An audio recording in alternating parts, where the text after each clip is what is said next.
It's not too bad.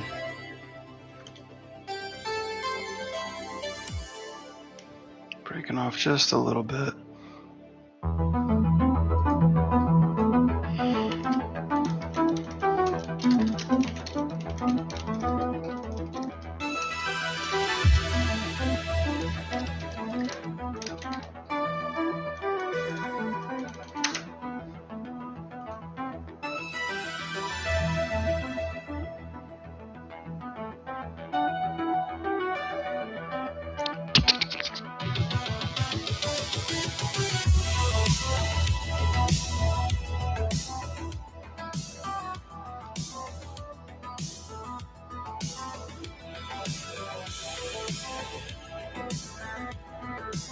Yeah, it's working a little better.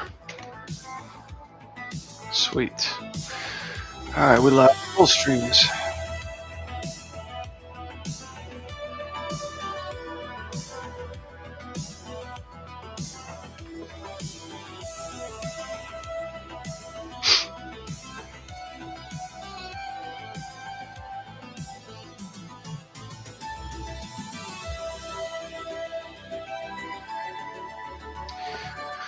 All right. Back to work, yo.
All right.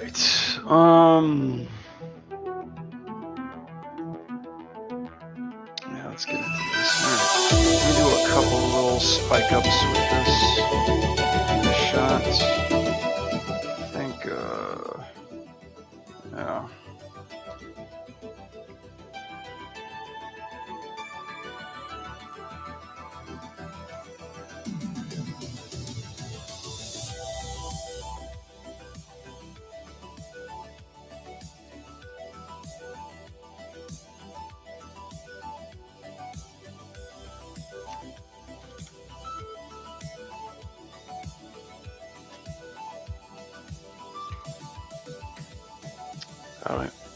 I don't even like the way that's turning.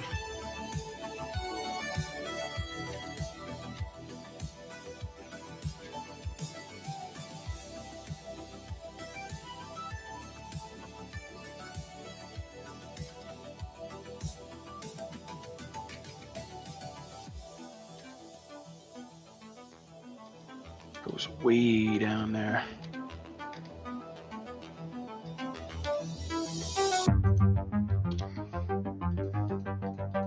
Maybe we could adjust it by half.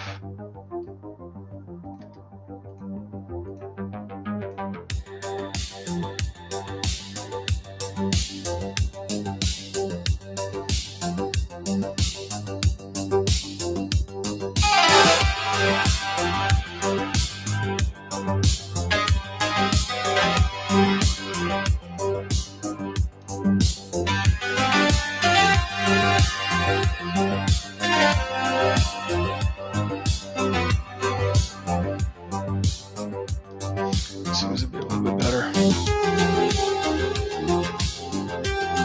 All right, let's move.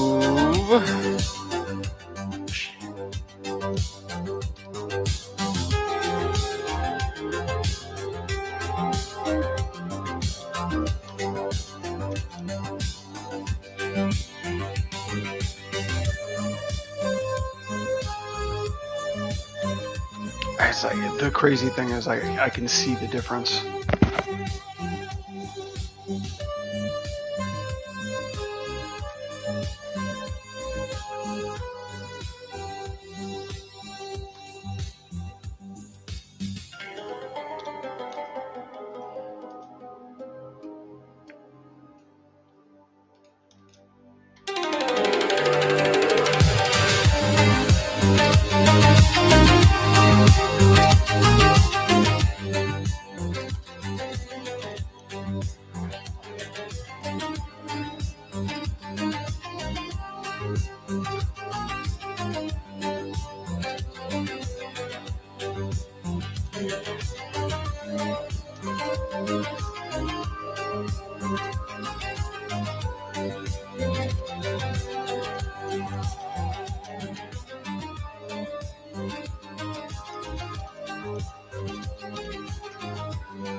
Remember, it's the curve.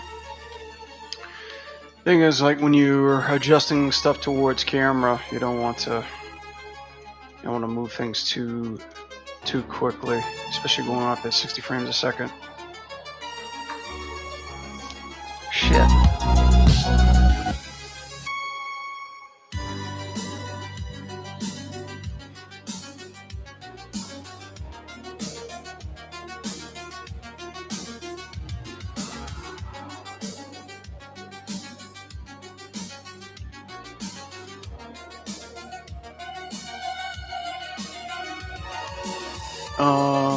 Broski. There we go.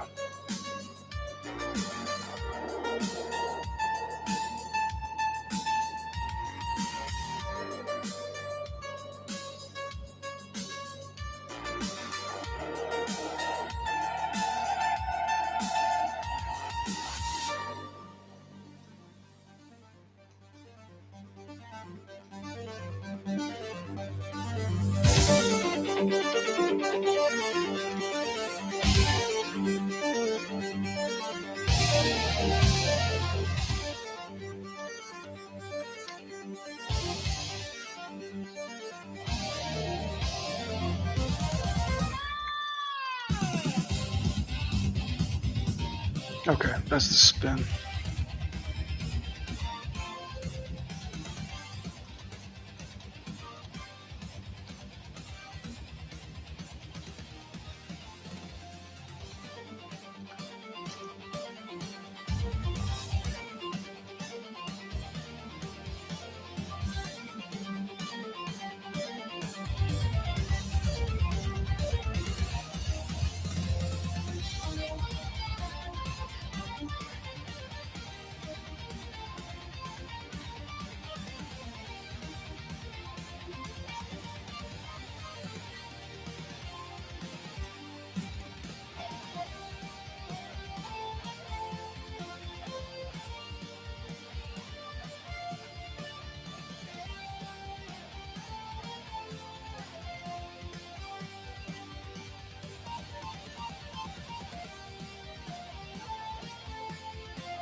Why does that move back so quick like that?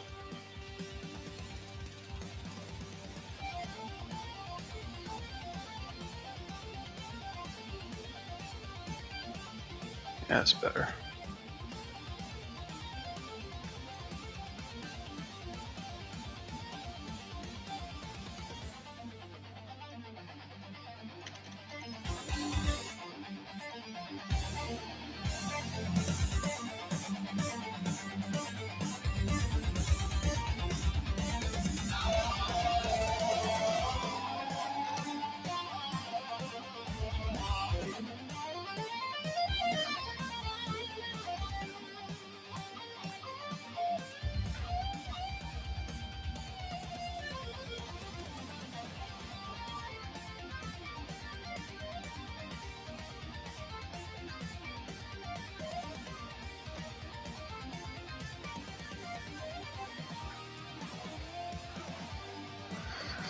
Okay.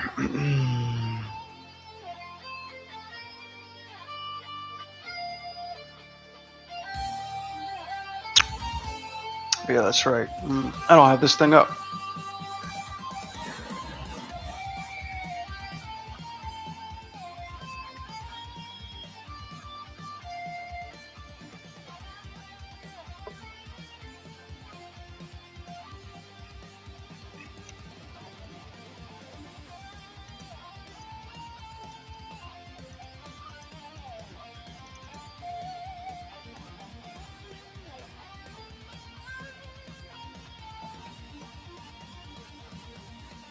Get rid of all this, start cleaning this shit up.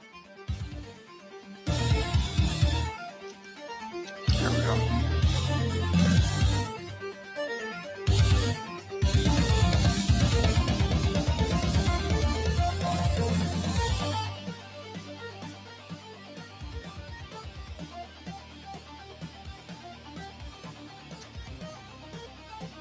Cool.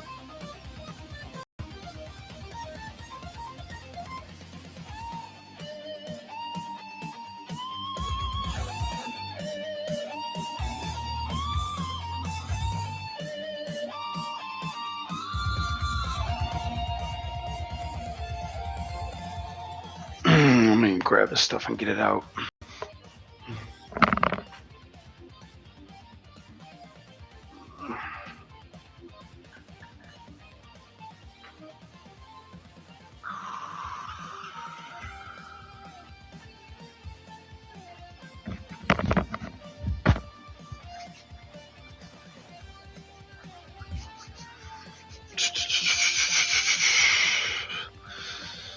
Yo, what up, Azulian? It has been a while. What's good?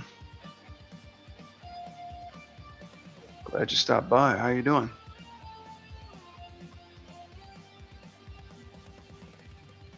Happy New Year. It's been a whole year. I haven't seen you in a whole year.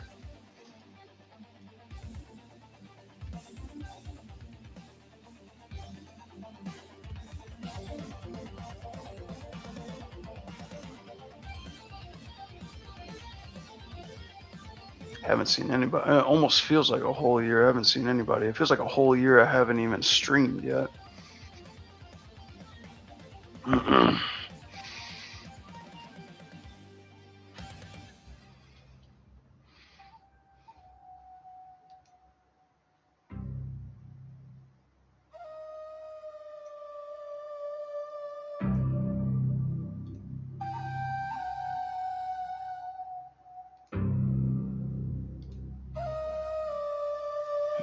Get my keys.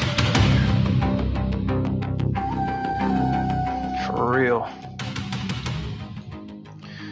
When you're having fun or you're just working to death. Hopefully you're having a little bit of both.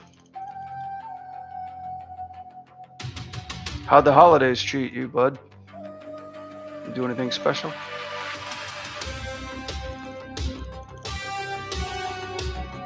I just did a bunch of travel and I just did a bunch of road tripping, which is cool in theory, but I mean, hell, when it's in bad weather, it kind of sucks. It kind of takes the mystique away.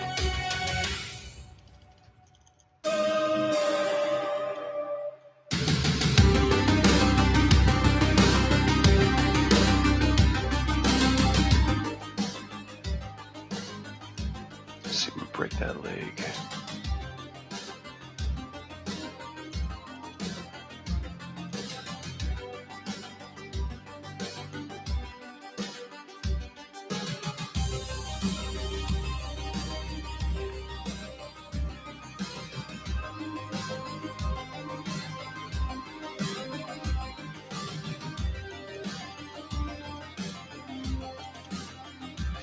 Nothing special. I've just been trying to get into Unreal Engine. I've actually made some progress through tutorial hell. Oh, tell me about it. Which tutorials are you watching? There's like a shit ton of them, but a shit ton of hard ones I have a hard time paying attention to. It's like, I feel like you could get an Unreal education for free, or you can pay somebody to teach you Unreal, which is pretty much just going to give it to you the same way through the same time period and not necessarily make the best sense in the world. Like, I think in order to get good at Unreal, it's like you have to live in that engine. It's like got to be your bread and butter every day. It's like basically learning another language. You just got to like listen, speak it, talk it, sleep with it, you know. I wonder what happens if I do this. Let me try this. I tried this last time, but YouTube didn't quite get it. Let's see. There we go. Put that up there. See if that changes anything. Shit.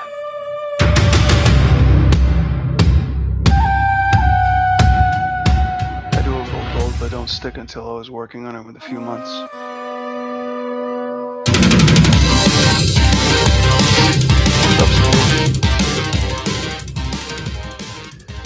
Yeah, I was trying to make an inventory system, got a quarter of the way through before I realized it wouldn't work for the game I'm trying to make. The second tutorial, the guy didn't even finish it. Shit. That reminds me of a guy that I follow called Cobra Code. He talks a lot about Unreal. He talks a lot about 2D inside of Unreal. And he's like, okay, here's how to make 2D inside of a 3D game. But he basically talks to you like you've been a programmer for like 8 years. So every time he's talking to you, he's giving you like complicated setups and blueprints and like things that are already prerequisitely programmed. And it's like, buddy, talk to me like I'm a golden retriever, you know, or a very, very scared child, you know. But yeah, like he's like all over the place. And I started learning Godot a little bit more. And he, the guy that teaches that is a little bit better, but he's the same way too as well. Like they just write code so fucking quick. And you know, it's almost like you got to be able to take keyboarding 101 again, but do it in C+ and code just to keep up with some of these tutorials. Because what looks like a 10-minute tutorial, it's like chapter 1, 10 minutes, turns into a fucking hour and a half of me pausing, rewinding, you know, asking, you know, ChatGPT and its mom, what the fuck does this mean? So yeah, that's usually how it is. Sometimes I take it too easy when I build it, but one tutorial guy, he said it best. He was like, look, you're gonna suck at this, no matter how precise you try to be with it. He's like, no matter how precise you try to be, you're going to suck at it. He's like, so the best thing to do is do it and then break it and do it again and again and again and again, you know?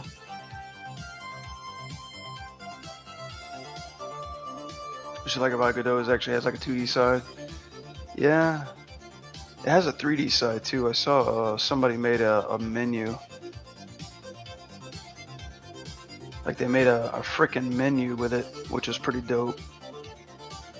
Had a 3D character in it, and it made like, you know, just like a start menu.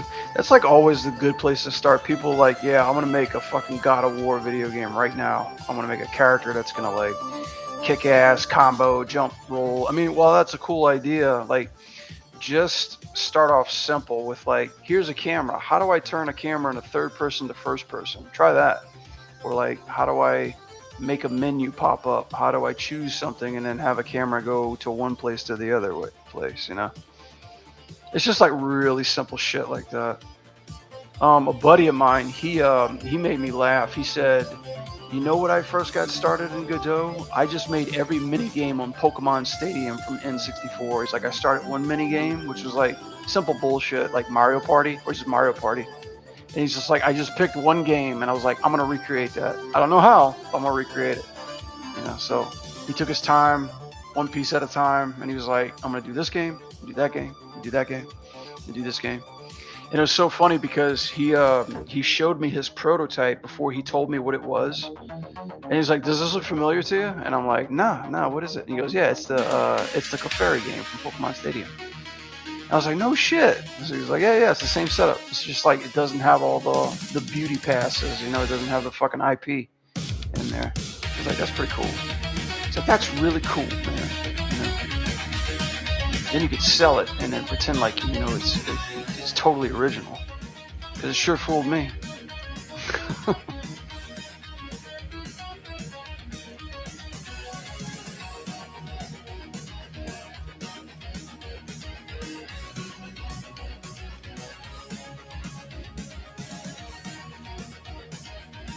Yeah, but I got two softwares I'm working with right now. I'm gonna try to learn Moho next month. Moho animation after like racking my brain up with like all that sweet saucy YouTube Siri lectures before I spent 30 days trying to use up my free trial because, you know, I'm so cheap.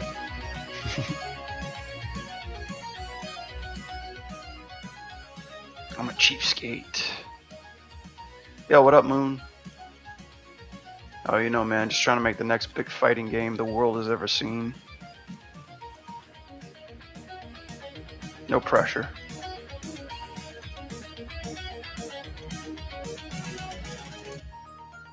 What's this for? Oh, it's for a Kickstarter project me and my boys are doing. It's called Combo Devils. It's like a I don't want to keep saying Smash clone because that's like taboo, but it is.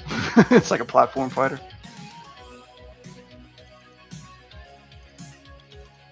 But yeah, this is a brand spanking fresh off the hot box super idea that we came up with, and I'm just trying to polish it up.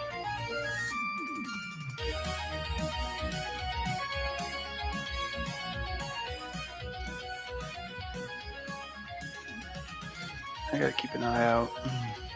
Oh yeah, shit! I almost forgot, chat. I need to do some critiquing. Yeah, let me pause this for a second. Let me jump in because two people from my Discord wanted me to do something really quick. So let me take a look at this.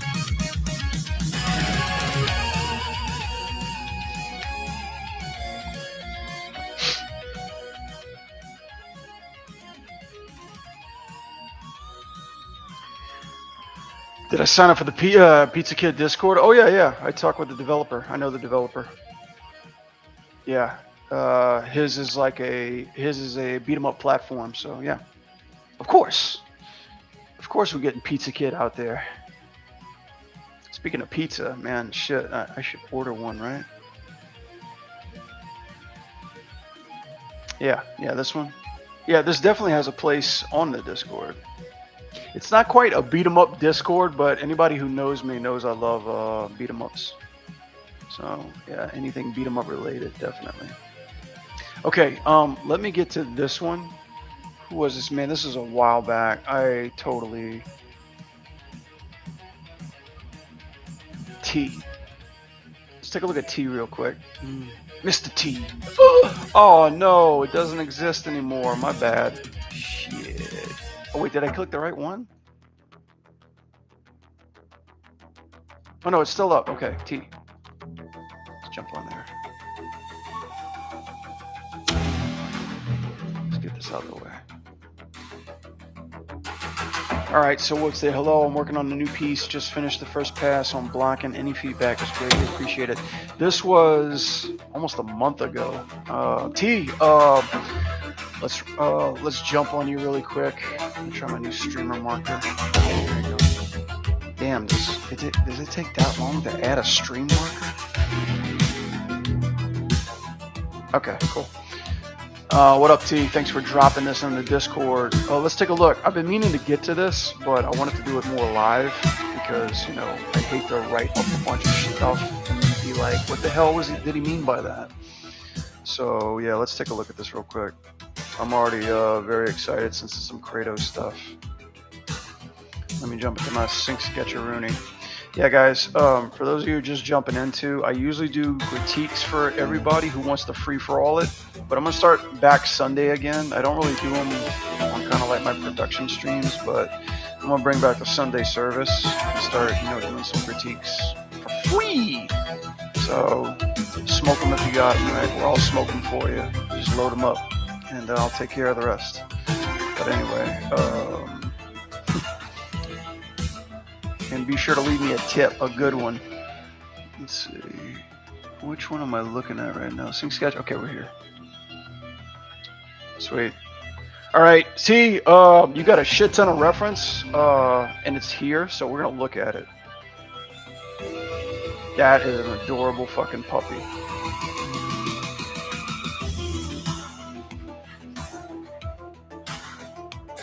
Goes without saying that you already look like Kratos, so you're halfway there. Cool.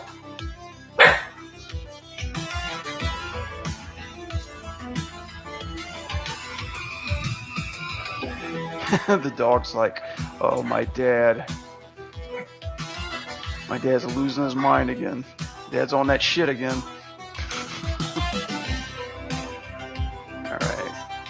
Sweet. See what you got. It's knocked out the hand. Bam! Oh, damn. Alright, cool. Alright, got some action there. Sweet. Bam, bam, bam. Oh, that's cool. Yeah, dude. Pretty cool so far. Yeah, I think just getting right down to it. One thing that I think you could possibly do is bring the camera a little lower. There's like a lot of negative space right here, so just a little bit lower would help out. Just kind of get them in frame. It's feeling good. Also, too, I would try to get a little bit more 3/4 with this pose. Right now, it doesn't quite feel like his grip is really good on this axe. So, like, maybe just dragging it down a little bit. Instead of keeping it totally horizontal, something kind of like this would help a little bit, and then just really like building the fingers up to where it's like, 2 index coming out for like the index and the middle finger out front, and then really curling in with the pinky and the ring finger. Instead of keeping everything so boxy and straight, always like come at it with an angle, like a more diamond shape for a grab on like a axe and stuff like that is really helpful. And then maybe showing off a little bit more of this this fist over here. Fist is okay, but maybe something like, maybe it's like open a little bit, like he's about ready to do something. So maybe his hand's like open, ready for something. I know it's Kratos and he's all badass, so maybe he could just have a fist or something, but maybe, just something a little bit more to where we could see more of his silhouette. The initial hit's pretty cool. I'm kind of curious how it's coming so high though, because like it feels like he's got attack from above and he's staring straight this way. So obviously eyes on the target, but coming above, it feels like, okay, something just hit him from above. So I would try to think like maybe it just comes in a little bit more straighter, so that way we kind of like build a connection. The knockaway is feeling good. I like how the arm drags out of frame, and then the camera moves to it too. I think he comes up a little too high through here. Like right here, it feels like he's literally getting yanked back. Like maybe there's something where it's not quite as hyperextended to the leg, but maybe something a little bit more bent. Like you could still keep his foot up, but it makes him feel heavy. Like Kratos doesn't get yanked around. He might get shoved, but unless you're like one of those super bosses, Kratos ain't going anywhere. And this is just kind of like something that's being knocked out of his hand. So if at anything, I think you should put more weight into the arm and not the actual body, because like all that feels a little quick. But yeah, so this is out of his hand. Try to stay away from the foreshortening and like how straight it is, because this looks like basically like he's like, welcome to the show, I'm Kratos, that's all, folks. I would say like something where he's like he's got it knocked out of his hand, and then instead of just keeping it like super straight like a hand, like what does it look like? He's like, "Arr," like that, a claw. Yo, what up, Will? Big dog in the house. Doing some critiques. I was hoping you'd show up, bud. I'm gonna be jumping in some. Oh, there he is. I see you posted it already. Good sit, good shit. Get it while the iron's hot, right? But yeah, something that's more kind of like my hand, son of a bitch, and then something looking like more over towards him, could be cool. You kind of got it there, but again, you just want like a little bit more broke up, a little bit more kind of like, how dare you do that, and just a little bit more kind of like tilt and twist. Like right now, his chest is very symmetrical, his hips are very symmetrical. Kind of like tilt it down just a little bit, tilt it back with the hips, and then like just shift over a little bit more over there, and it should be fine. This is cool. I like what's going on over here. And then the homie's coming in. I don't know, maybe does he have a sword? Who knows? To attack you with a giant question mark. But this shot through here is feeling cool. I would like really push this pose a little bit more. Be sure to, when you're getting into this pose, you're getting like a nice, and I did this with Conan too. Be sure to get like this nice C-shaped curve. That way you're feeling that build up.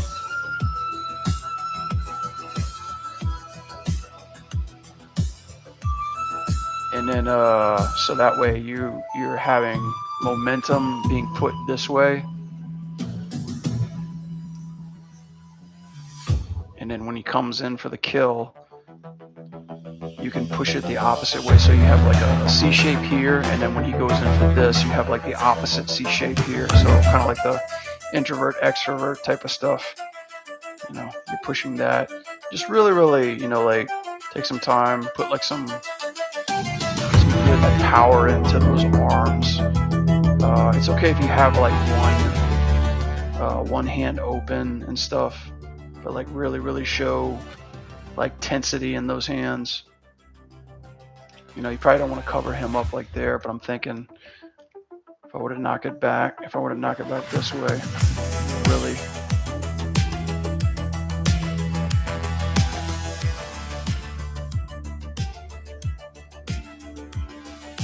show, like energy coming left and right. But yeah, make sure to get a little camera shake in there too, might help you out. This pose right here, him like curling in like that, feels a little too 1-to-1. But I think what you can do is just maybe, have it spread out just a little bit. Something kind of like, I'm drawing his hands a little too big right here. Something that's a little bit more spread out through here. So that way we can like just see like a little bit more of like a nice silhouette of him flying back. Feels nice. Boom, boom. Yeah, this is all feeling good. I like that. This shot kind of goes by really quick, and it's kind of hard to see what's happening. So if it's more like something like he's coming up and approaching, I would try to keep this shot alive because it just dies right here. So like come here into this shot, but then slowly squeeze into this one. Like just like keep the camera alive as it's almost like breathing with him. So it's more like boom, boom. So just push in just a little bit through here. I don't know how you're gonna approach this. One thought off the mind would be like something like a shadow is coming in the air, like a shadow just kind of like gets small, and then all of a sudden it just gets bigger and bigger and bigger, like something's dropping on him. That way when he's like, what? Like he just comes down. Watch your posing as he comes down, because it looks like he's like maniacal, like blah blah, crazy. I would suggest, like making it to where like we see he's like seeing where he's gonna land, so he gets like, up in the air, maybe like, 2 arms out this way, something kind of like that, possibly something that comes up, or like, instead of the arms that way, you could do like what you've got. but maybe making it more aggressive, more, more Doomfist-like. And then I don't know if he's supposed to stomp on him or just land on him. But this part right here, it looks like either he's stomping on him, because I had a hard time figuring out what he's doing, because like the guy's looking up at him, and when he lands, he just kind of like dies. So like his head's here and all of a sudden his head's gone. So I don't know if it's more like he gave up, he submitted, he's like a dog on his back or whatever like that. But I think you can get a hell of a lot more of a down angle. So like, for example, this is kind of like, all right, this is probably a bad color, but his body's more like in frame, kind of like this. Like here's his big legs, here's his chest, here's his head, and then you got Dad of War over here,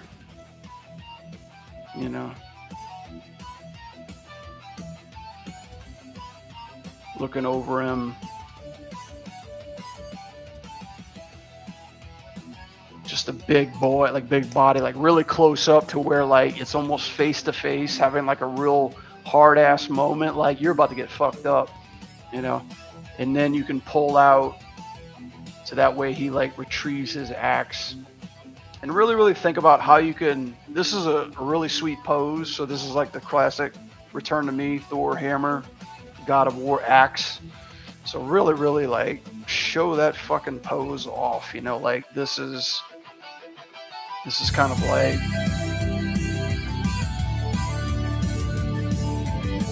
this is kind of like his energy pose.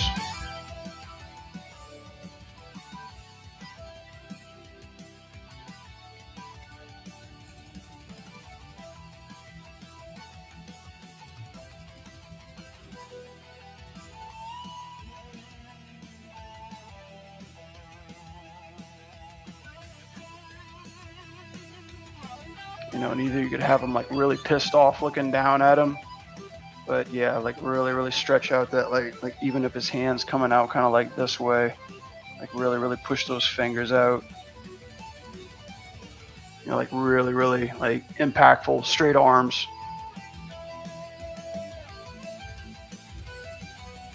And the only thing I would have to say is this one, like, okay, so this is a big anticipation swing, but his body barely moves. His only thing that's moving is just his arms in this. So power really comes from the core out. So really think of like, how can you emphasize this pose, right? So like big arc in the back, like bending the arm possibly.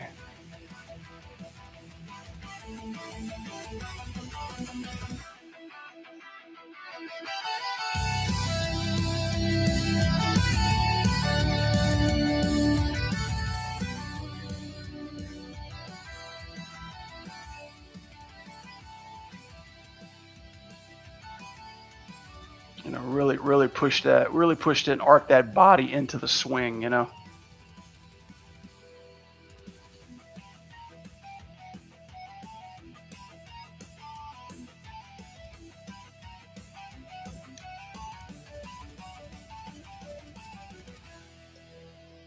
because you want all the energy coming from here, and then as he's doing his swing, it moves down to there. So like here to there, right?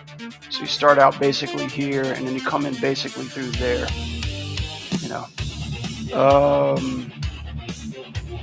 yeah, like it's cool to speed it up through here because he's getting a little bit faster, but make sure that big swing has a lot of frames in between,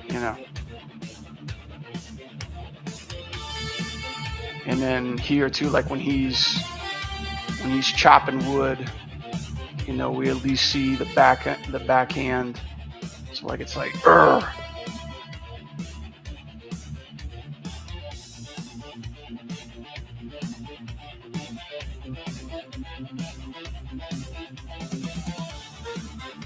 Something that's like has his other arm out too. And you give it a little camera shake. Bam, bam, bam. think you should be pretty good with that. But yeah, that's all I got, T. Fun stuff. I don't know if looking at this, I don't know if the plan is to keep the corpse out of frame. I mean, you're still seeing his back getting exploded, but yeah, I would definitely look into maybe reframing this so we can see the violence. Because the biggest thing overall is, you know, like you have like all this negative space, all this negative space. So like, how can you frame it to where, you know, we have a little bit more of interest? You know, maybe the carcass is right here, maybe Kratos is right here, you know, and you're just like coming down on this way, so that way you're using up the proper screen space. You can do this, like you can do like a nice middle drop if you'd like to, but think of it like, does the corpse feel this place and does he feel this place type of deal, you know, something that's just a little bit more within range cover, you know, like frame covering, and not just you know, thrown in the mix. So yeah, that's about all I got. Hope that helped. All right, Will, what you got? What did you say? I sent the wrong one 2 days ago. Do you save your VODs? Yeah, I'm gonna I'm starting to mark places of interest on this. So yeah, I'm gonna start like chopping them up into little cuts and pieces and either post them on YouTube. Most recent work you did. Okay, cool. And then yeah, start sharing it a lot more. I gotta start making short content, guys. So if any of you guys got any ideas or some cool shit you want to see short wise, my only thing is like, I'm thinking if I'm teaching of a cool anim trick or showing like a small little process, I just want to make it short of like, here's a quick thing to think about. You know, when you're doing this, try to stay away from that. Try this, use that, you're done. Or like if I'm hearkening on a lesson that I learned or a story that I've did, or something that I did, like talking about like industry standards, like I'll talk about that and just like cut it up into a short, make it nice, quick, and simple, and then just rely on like fucking CapCut to pull some bullshit internet meme out to catch your attention. All right, what am I looking at? You got two of them. Got two things here. You got like Hands of Death, and you got a dialogue shot. Mortals receive the divine gift of intellect, the potential for wisdom, but they misuse it to destroy the beauty of creation.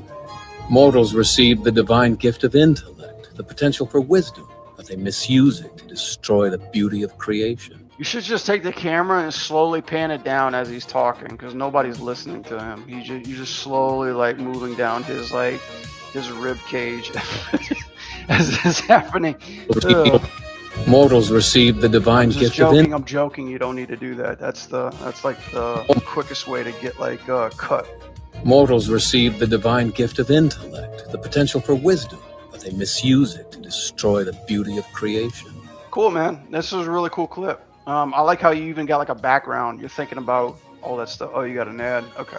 Let me know when you get back, or just subscribe. Subscribe, dude.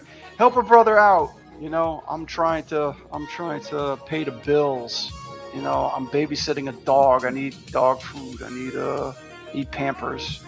You know, I got a kiddo that needs a father, and the father's gotta make art. You know, so subscribe. You guys can subscribe. You know, just help me out. Spread the love. You know, it helps out a lot. But if not, you know, don't feel obligated. I feel like saying that every time I go to get coffee, like when they just throw a big fat tip thing your way, you know, like you buy a coffee and then they're just like, it's gonna ask you a question. I hate that word. I hate that question. Or I'm sorry, I hate that statement. It's gonna ask you a question. But my other coffee shop I've been going to, they've been pretty coy about it. They're like, it's gonna ask you a question, but don't feel obligated. So I'm like, oh, I could say no.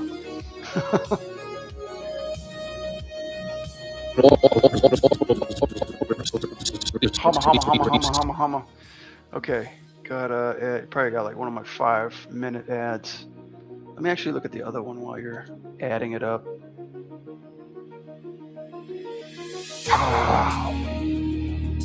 Holy cow.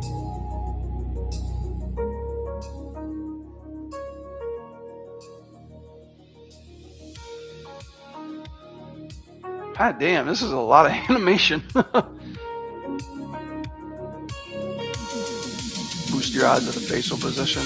I can be honest with you about the facial stuff. So this is going to be on your facial position. I would say let's just keep it just about close up on facial stuff. Mortals receive the divine gift of intellect, the potential for wisdom, but they misuse it to destroy the beauty of creation. Mortals receive the divine gift of intellect, the potential for wisdom, but they misuse it to destroy the beauty of creation. Cool. This is a cool rig, cool setting, cool dialogue. Everything is reading.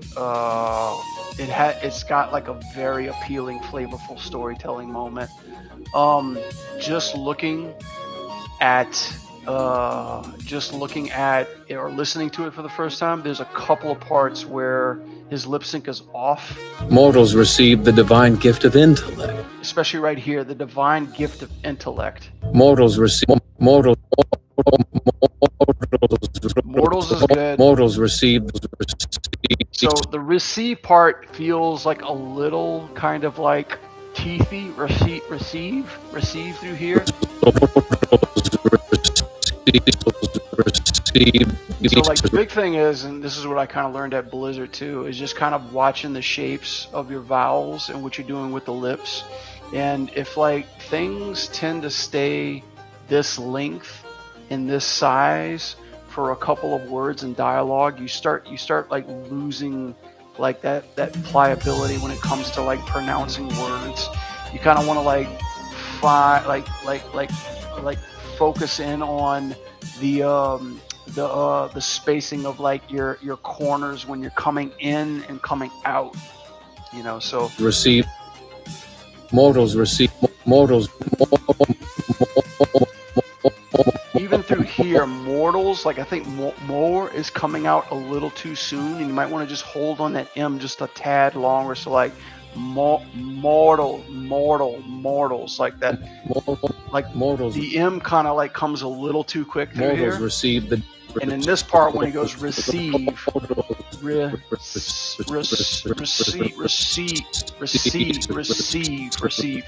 C is like supposed to be like taking the corners and coming in a little bit more tighter through here too. So like when he goes receive, I would keep the jaw closed just a little bit more through here, and then taking the corners and getting it just a little bit more close to this part. Receive. So when he goes to E, you see that C, that shape change. Receive that's coming out.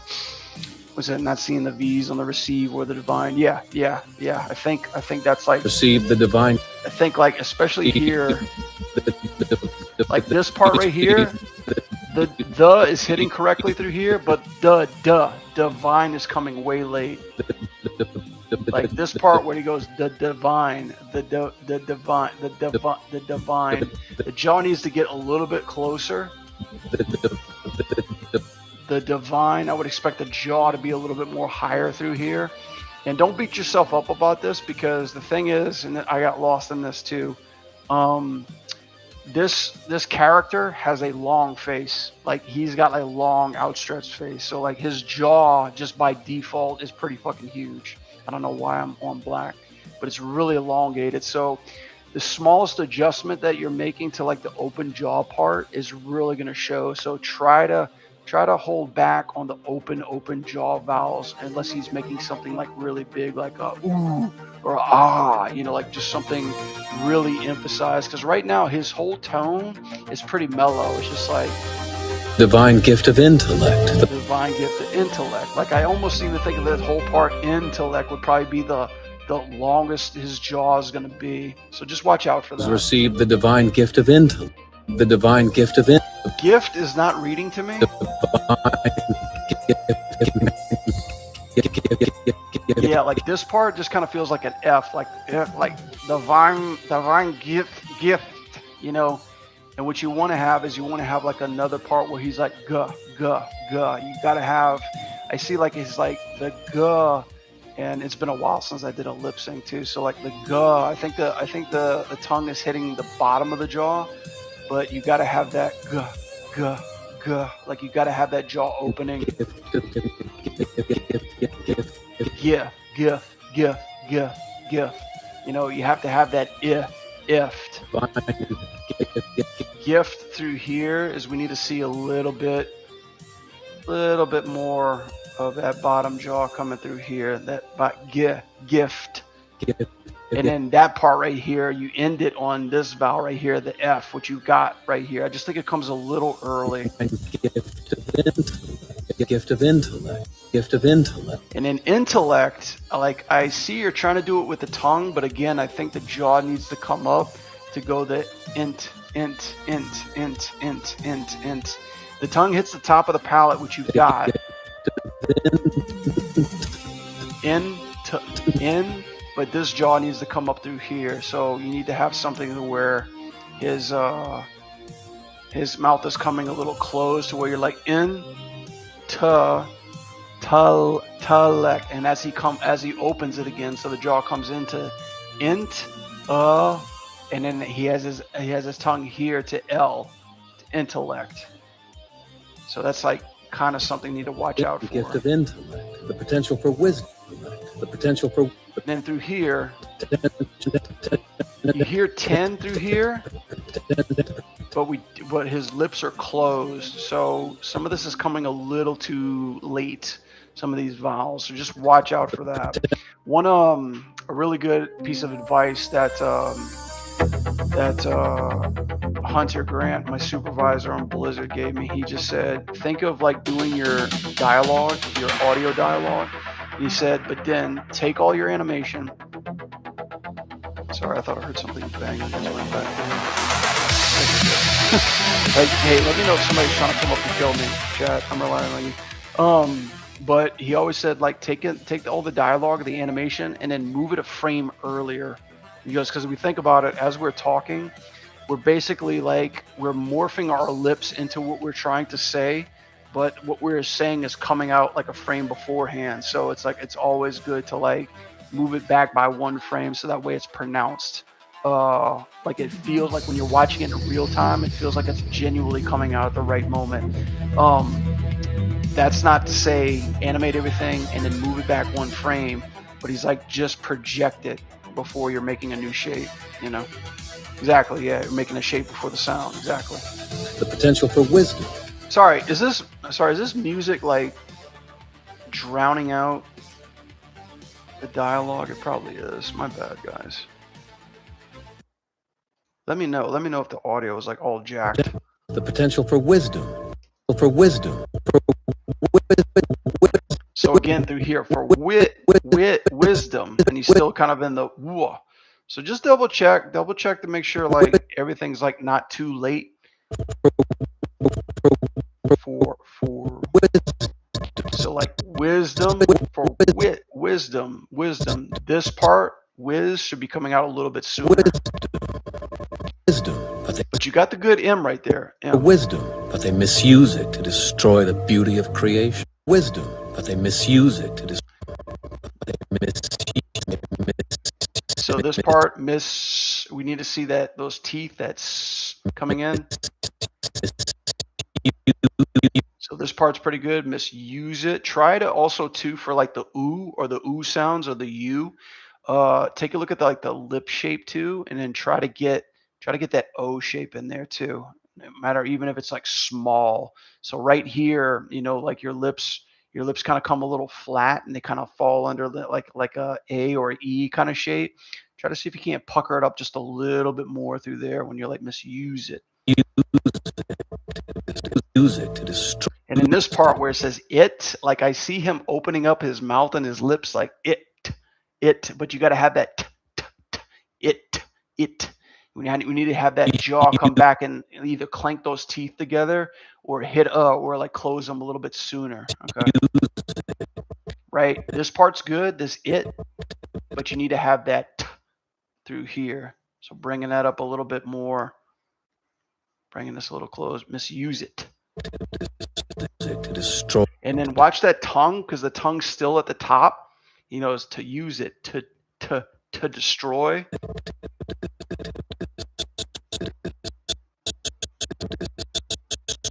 And then this part right here, when he says destroy, Use it to destroy the beauty of creation. Use it to destroy the. This part, he kind of goes from a to, and he goes to 2 to E really quick through here. So like this part where he's like to destroy. It's almost like you don't even need to take his corners and come back. If you look at my work and he goes to destroy, you know, like you have like a U shape where it goes to destroy, and even in this U shape, you can connect both lips to destroy, and then when you're going to the Roy part, you know, you're slowly opening your jaw and then just minimally taking your corners out through here. So like this part to destroy, it's like almost like you don't even need this shape. I think that's what I was trying to get at. Yeah, like this shape can still be closed to when you're like to destroy, you know. Destroy the beauty of creation. Destroy the beauty of creation. Destroy the beauty of creation. Destroy the beauty of creation. And then this part right here too, like he goes, you got the B, but it's coming a little too early. Beauty, the beauty of creation. Yeah, I think around here, like when he goes to the beauty, I think the E is too overemphasized through here, because if you think about the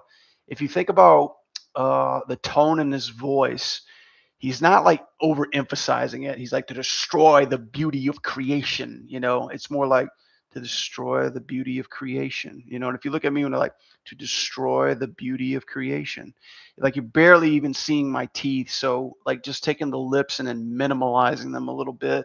You know, like not pushing them out to where he's more gritty. It adds to his acting, you know. So like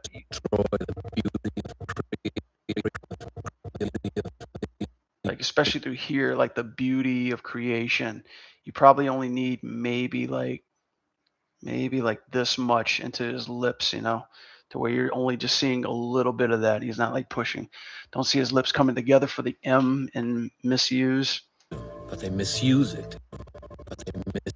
Yeah, the M is right here, but it's just coming a little too late, you know. And I think that's what's happening throughout this whole lip sync, is that the audio is coming in a little too late after all the nouns are pronounced right now. So you just got to sync them up a little bit more. Oh, what's up, Matt? Oh shit, we got a lot of people in the chat. What's up, guy? Where the fuck did you guys come from? To destroy the beauty of creation. Somebody send out the alarm. They're like, Brad, doing that sync shit again. Destroy the beauty of creation. Beauty of creation. Beauty of creation. Beauty of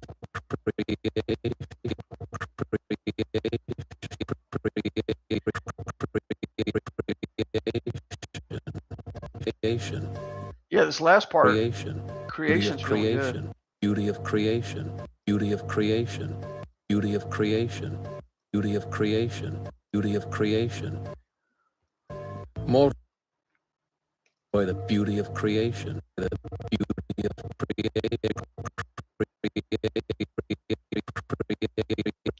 creation. Missing the narrow of the R. Yeah, I could see that a little bit. That whole part where he's like yeah.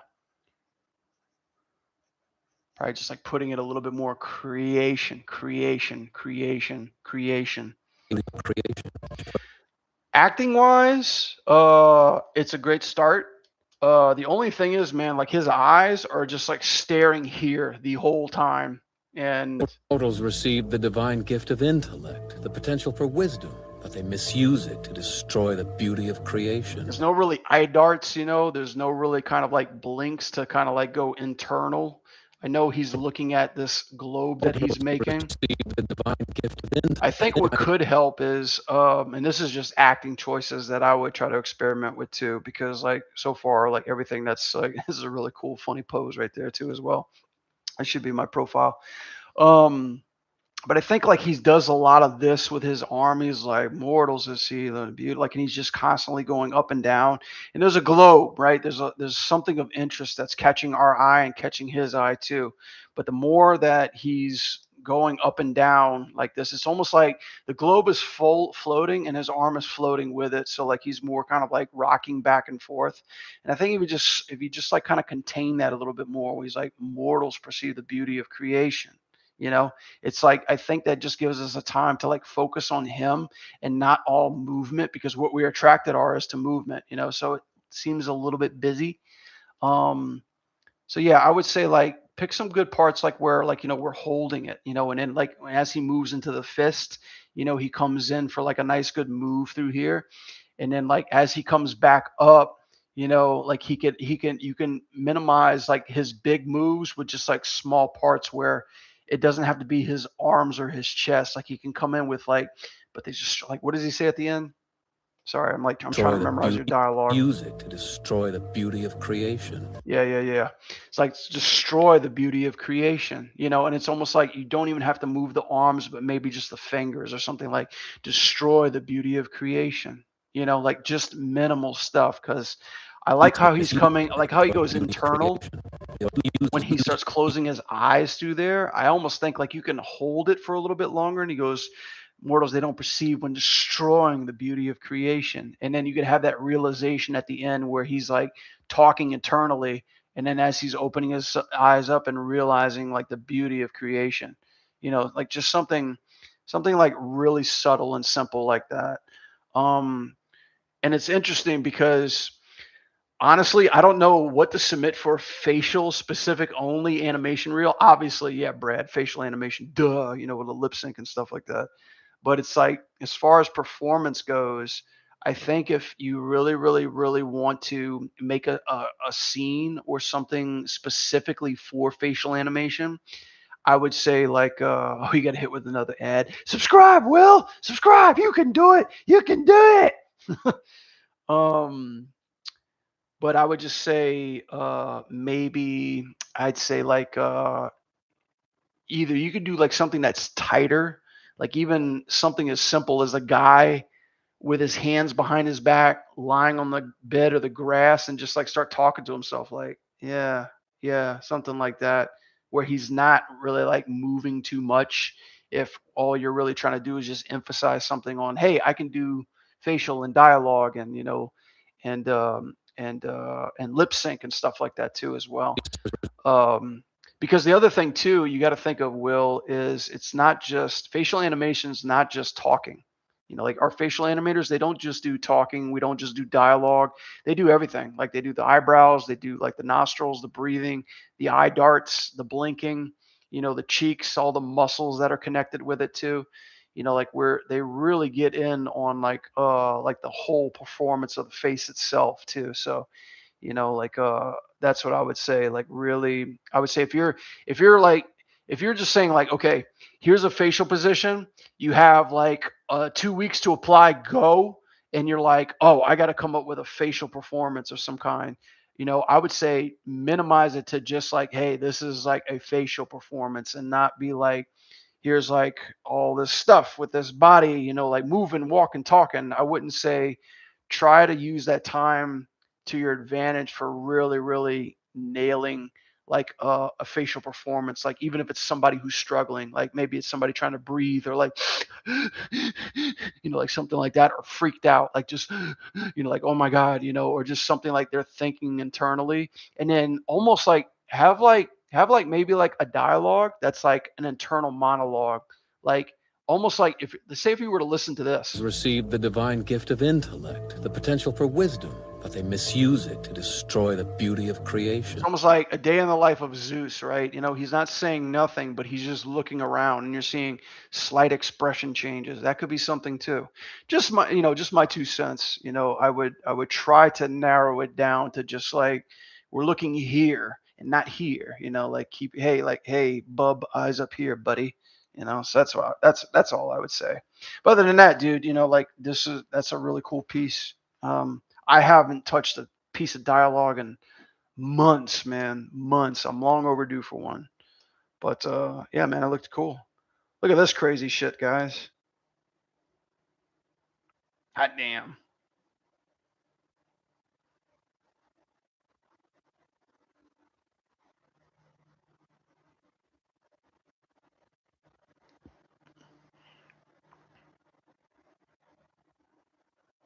Cool, man. Um,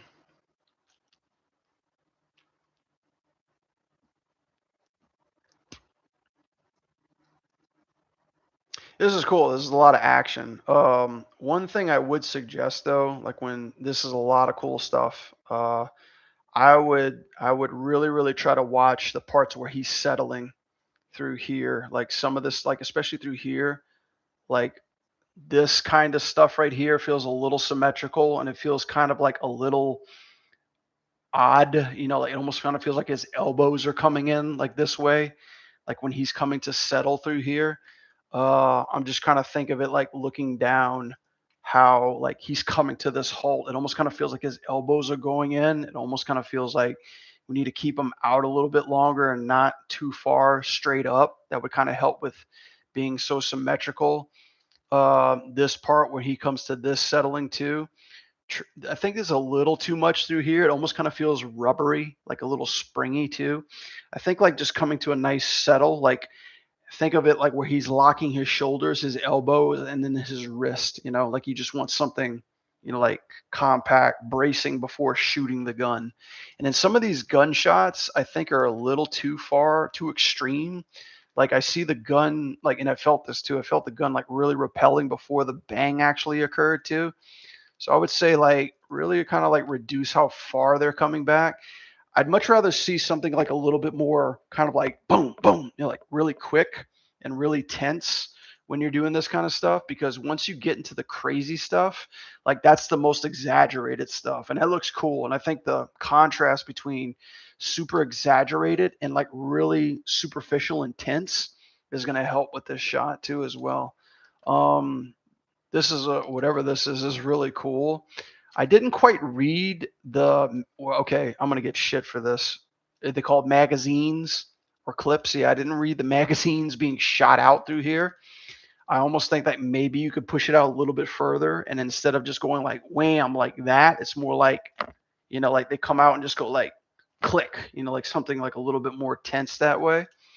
The pinkies are a nice touch too. That's really cool. I love that. I think what I would like to see is a little bit more separation because they both feel like they're coming up at the same time and we kind of lose some of the gravity and the weight through there. I think like one thing one thing I would like to try to experiment with is because he's doing this, like he's so close to camera that when he comes out, we're losing his hands, and then when he clips them, we're losing his hands again. Clips for the hair. That's the okay. Clips are for your hair, right? Right. So I did get magazine correct. Haha. God damn. Yeah, magazines. So yeah, make sure the mags are nicely centered in frame. And when they're doing this, like let's make sure. I would say let's try to make sure like the gun handle and the arms they're nicely outside, even if that means stretching the arms a little bit more forward or taking the focal length of the camera and pulling it down a little bit more just so we can see a little bit more of that. Uh, this is really cool. I know what you're doing through here because I got two fake guns that um, so spoiler alert for Mortal Kombat, we were trying to animate Cassie Cage and she has two pistols and like one of the big things is like we were trying to do like clips, okay, I'm sorry, clips. We were trying to do reloads in a very funny way. So I see what you're doing. You're putting those two together and like cocking them together like that, which is really cool. I actually had a plan for that. I think somehow this could be a little bit more um, visually shown to us in a way that we're actually seeing what's going on. I think one thing that could be cool is like as he's coming up to do that, maybe he could start it to where you're slowly pushing them apart, like and then going clack clack, and then somehow we lose it because this motion it just kind of feels like he's rubbing them against each other. But if there's a way that you can show the actual barrels retracting through here while keeping the gun in frame but not quite away frame, that would help that out a lot too. Um, that's cool. These parts right here don't really quite feel too tame to me. Like there's still some floatiness. So like it has a lot to do with the camera. Like it's okay to keep the camera a little bit alive, but just make sure like your arms are really strong and firm. Like if you're doing it on IK, I would suggest either trying to make a little bit of stretch or room for the elbow and the forearm just to make sure that they don't feel like they're like moving in space. Or if you're doing, I haven't really done FK in first person shooter, but if you're doing FK, that usually kind of helps the problem out a little bit. Like just watch how they're settling through here. Like, cause like this kind of part where it does this, it feels, it doesn't quite feel like he's maintaining the balance of the gun. It just kind of feels like it's more of like, hey, this is Maya trying to, settle through here. If that makes any kind of sense. These flips feel good though. That's really cool. Like that last little shot right there where he's throwing them in the air. That's cool. I think maybe possibly just watch those moments where he's like his arms are out of frame, because once we lose it altogether, it's kind of like a now you see me, now you don't pose. So like I'm such a stickler when it comes to framing things. I try to keep everything within the frame. I don't really cut anything out of the frame, especially stuff that's providing me with information that I need to see. Uh, and like especially this part too, like the way he catches them, it just kind of feels like they don't really land in his hands, and the hands that are catching them are covered by the other arm. So I would say like maybe there's a way, instead of catching them together, maybe you can do like a 1-2, like something like 1-2, like that, if that makes some kind of sense, just to break it up too, because everything is 1 and 2. I get that, right? Everything is 1 and 2 with a little bit of offset, and that's cool. But I think like the more different texture you can make with some of these actions, it's going to be a lot more visually interesting. Instead of them all happening together, maybe it goes 1-2, and then maybe like this part, if you think about like, okay, 1-2, or maybe you get like 1-2-3, something kind of like that. You can tempo them out as they're going through. But yeah, man, this is a shit ton of animation though. So a really, really good job of getting like all these ideas in to this one piece of animation.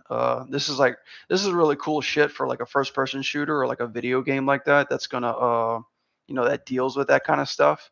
I would say like really go in and really like fine tune these arcs, make sure they feel like less floaty, and pick like maybe like 2 or 3 cool tricks and like trim it up between your demo reel. Show one trick, another trick, and then land on your last one. Yeah, man. I think we'll be cooking with peanut oil after that. Well, that made sense. Yay, we're done, chat.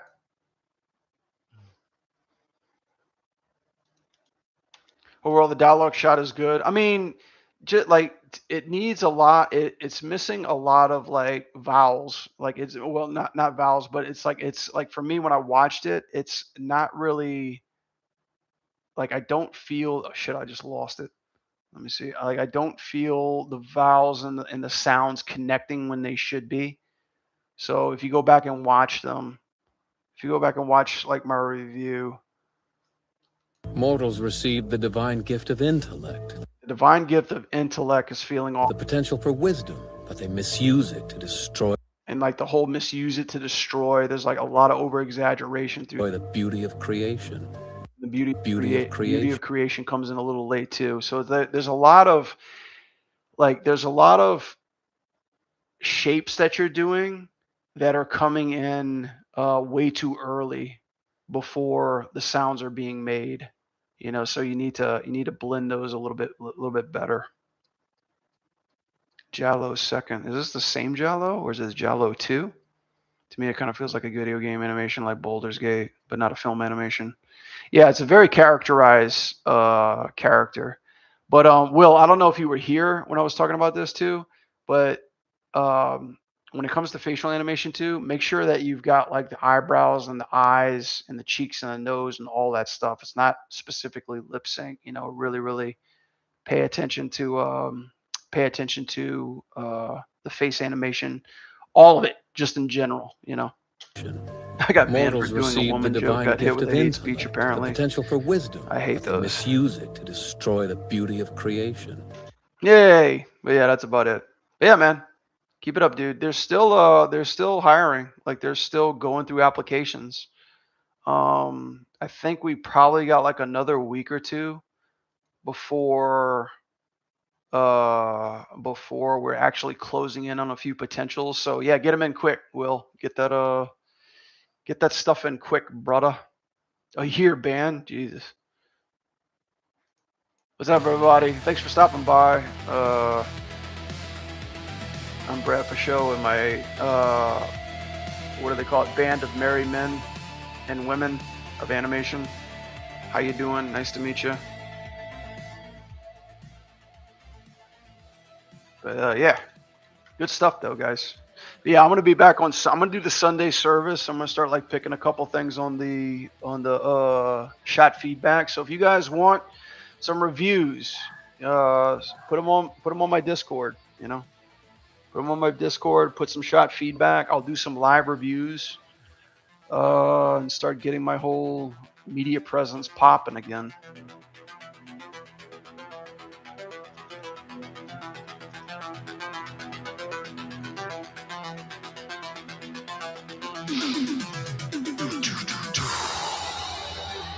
Oh shit, I'm out of breath. I feel like I did a whole nother lecture today.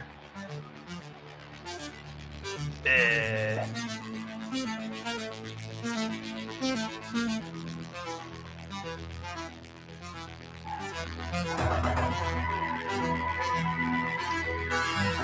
I don't have no, I'm not teaching this semester. Thank God. No, I only have one student sign up for my class, and then they wanted to immediately get out of my class. Which usually happens. It usually happens for every term. Like students will sign up for my class, figure out actually what my class is about, and then like want to get out of it. So I think they need to do a better job of like promoting what the hell Games Workshop 1 actually is.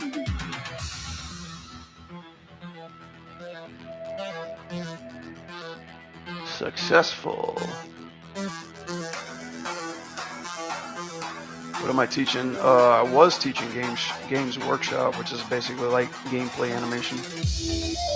But I kind of want to not do gameplay animation right now, and I just want to do more of like this shit that I'm animating right now. I want to do Games Workshop 3, but the problem is that class is hard as hell to get through, and there's way too few signups, so they only need one instructor, and that one instructor who's been doing it for like forever is Ricky Wood. That's okay. I'll just create my own like teaching lectures.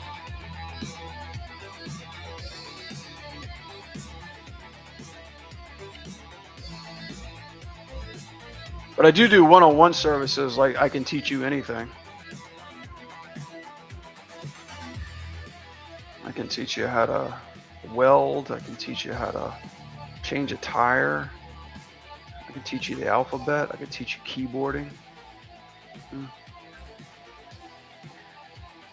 Teach you how to put your foot over your head.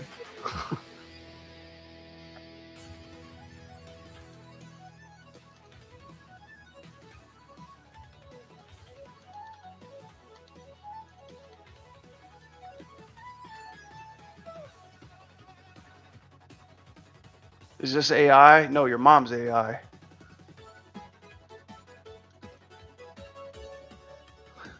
I'm gonna teach a class called Animation for Gooners. Nice. So you want to be a weirdo?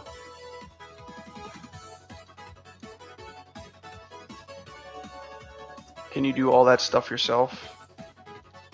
Gooner? Gooning? Sure. It's not that hard.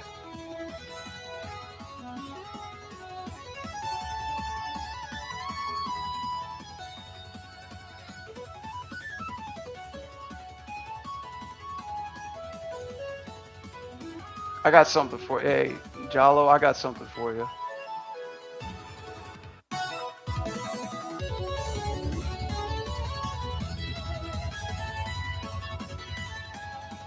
Hang on. I found this on Twitter the other day. Or I'm sorry, X.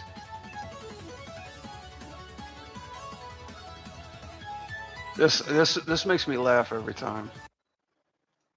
This is all AI too.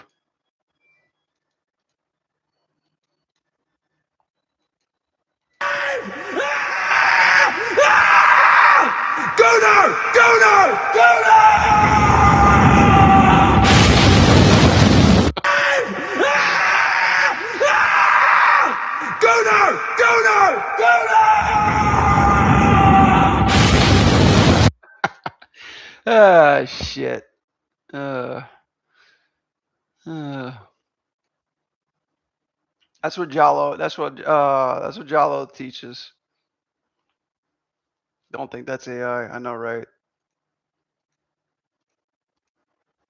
That's what's happening in San Francisco right now, unfortunately.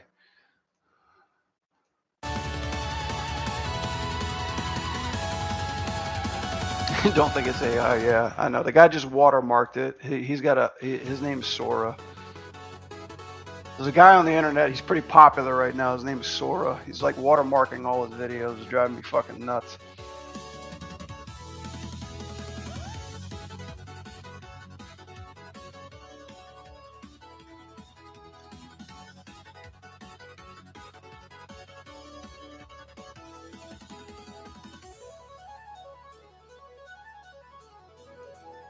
What the hell? I walked in my kitchen and some cocoa, and my computer starts screaming Gooner. Oh man, you better check your computer, buddy. That can't be good. Hopefully you're not working from home.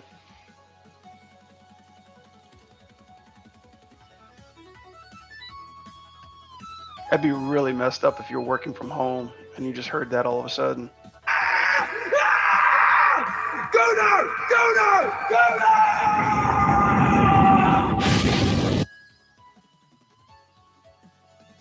You should really get your computer checked out.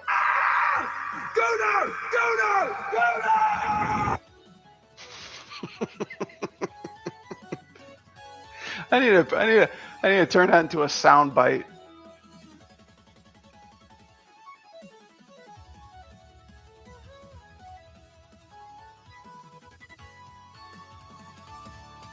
Look what you did, chat. Look what you did again.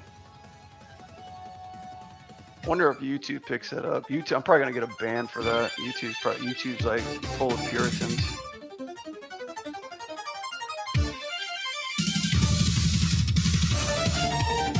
Have it play every time a female character comes on screen.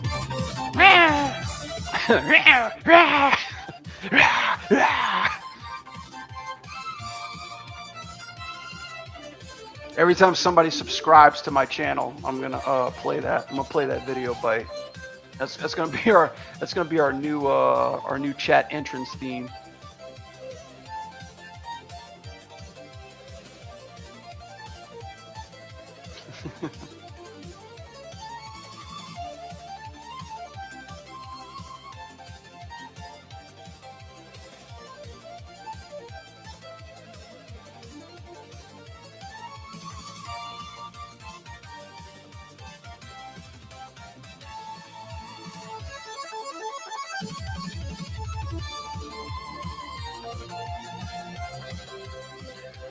What's up, Brad? What up, Jules?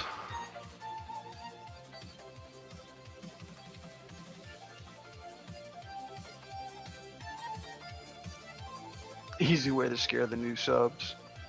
Mommy, I joined Brad's Gooner Squad. Who? I'm sorry, it's 2025. Who? I think the child's mom has a deep voice.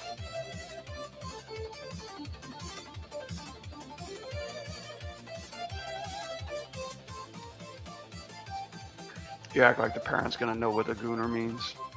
I mean, well, the parents created the word. I mean, and like in this day and age, yes, like every parent has probably created all the memes that we've seen on the internet thus far. Like I'm still trying to figure out what the fuck 6'7" means, because my kid's saying that all day long.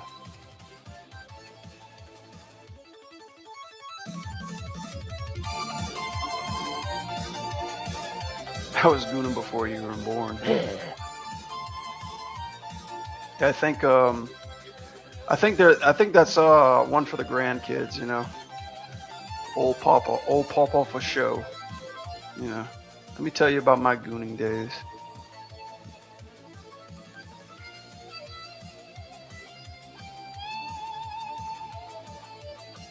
It's from a rap song. Probably shouldn't have your kids be listening to that Skira. Oh, Skrilla. No, my kids don't listen to rap. But I mean, I don't think that's where they're getting it from. Like every fucking kid in my neighborhood is like in my backyard, like running around singing that. I'm like, what the hell? And then I googled it one time, and then they were like, oh, In and Out apparently banned that number. I'm like, what the fuck is going on?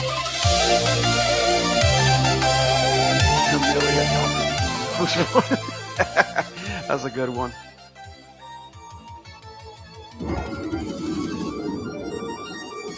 That's for Zulian right there.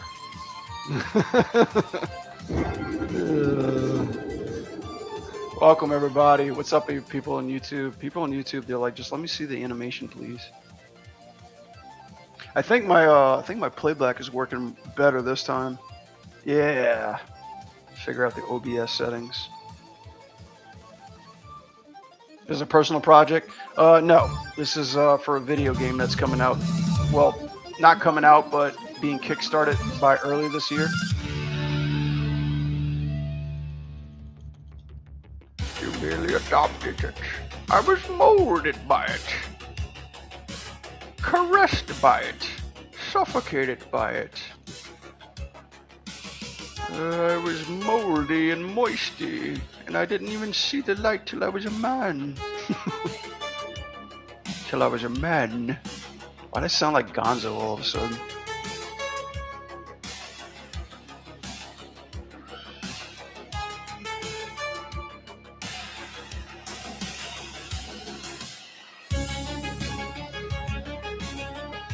Alright, let me fix this cape. This cape driving me absolutely nuts.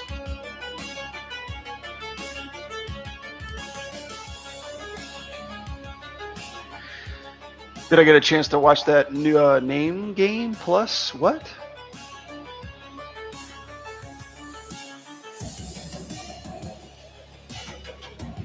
Name Plus game. What does that mean? Oh, the new game showcase. Oh, no. I saw somebody posted about that today. I didn't get a chance to catch it. Sorry. I was too busy working.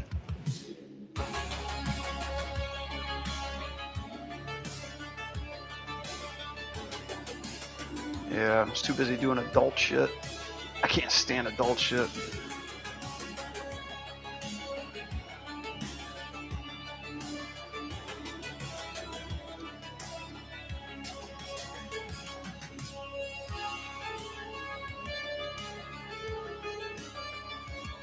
Looking forward to anything this year? As opposed to what?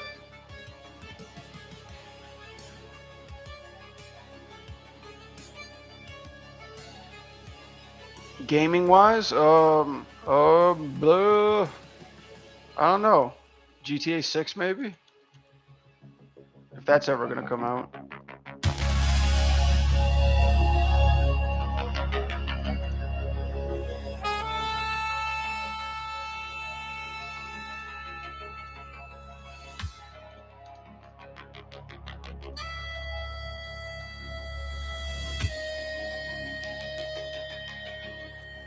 I love action and anime, but God, so many anime walk cycles are atrocious. So many walk cycles, huh? Didn't that guy just release that Pose walk cycle challenge today? What was his name? Adam Kabumsky? Adam Kabump? I saw it on LinkedIn. It was pretty cool. I've been seeing nothing but anime fights and using that new AI tool, and it's just been fucking crazy. Somebody made a Power Rangers version of it. I was like, oh my god, I'm gonna be homeless. You made that name up? No, I swear. Isn't his name Babumsky? He's a 6-time Mr. Olympia turned animator. No? I think it's somebody else. I don't fucking know, man. I just took an educated guess. There's a lot of animators I know that are named Adam. I just figured I'd throw a dart in the wind and it'd land on them. I ain't never heard of this. Yeah, it's that animator from NetEase, the guy that's like apparently making all the MVPs for Marvel Rivals that I rip apart.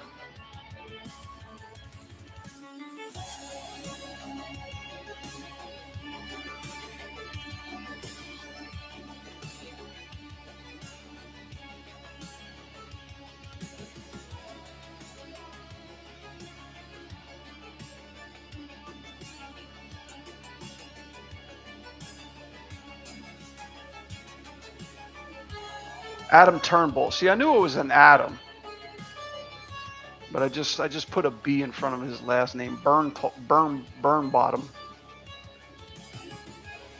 I fucking hate you can't skip MVP animations on Marvel Rivals. Makes you salty watching the enemy and animations after you get smoked. I thought you were gonna see, like, I hate the animations so bad. I can't believe I gotta skip that shit.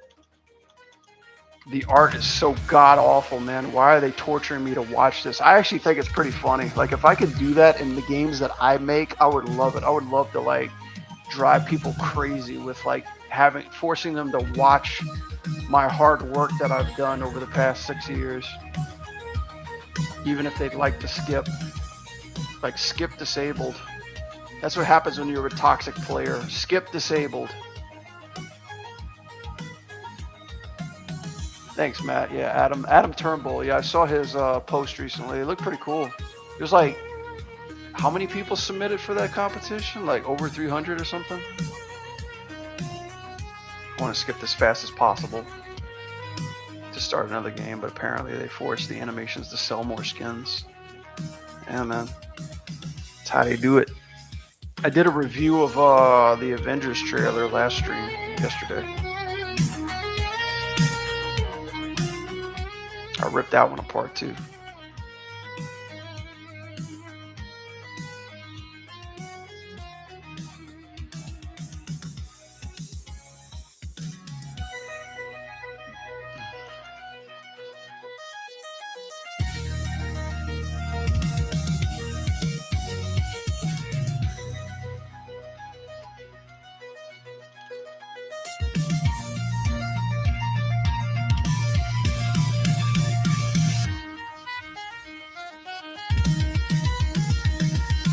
Money shot.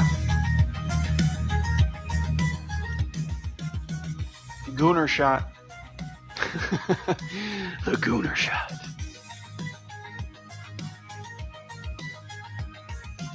Yeah, different time that we live in.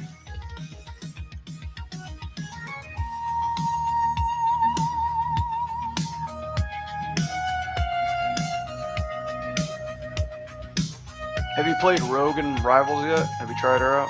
Is she good? Is she fun? Okay, I recognize the guy who never ends up on my feed though. Yeah, he found a niche. He found a really cool niche that he found a really fun niche that was around 10 years ago, but it didn't quite catch on as popular as it did when he started it. But he kind of advertised himself. Well, he just did it for a year, and he was like, "Hey, look what I did. I did these crazy cycles for a year, and you can too." But there was actually an old website. It's like not continued anymore. It's like a blog site. It's called Spline Doctors. It's a really cool name, but it was run by a couple of Pixar animators, and they just blogged a bunch of shit, and they did like animation contests, and one of them was, here's a cycle contest, you know, Send us your weirdest cycle. The funny thing about that blog site was they did a lot of profanity. So like they would do animation contests where you could actually swear, and like they were pulling like Seth Rogen clips and shit like that, and just some like filthy clips. And I was like, dude, these guys work at Pixar, and I think that's probably why they got shut down. Pixar probably found what they were doing and like fucking banned them. But the famous one was the Christian Bale rant. But then they had a cycle challenge too. They were like, just send us your weirdest cycles of like your weirdest possible ideas, you know? Remember Spline Doctors? Yeah, I think their blog is still up, but like none of that shit's functioning anymore. Like I tried to go back and look for that video that they had, but I can't find it. That's shit. That's back when we barely had any rigs to work with. That's back like when we only had 3 fucking rigs that did anything worth a shit, you know? Because the world isn't full of anime gooners nowadays. Now you get like a new anime chick every week.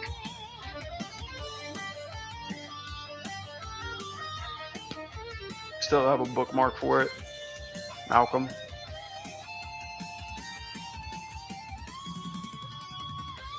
Malcolm in the Middle.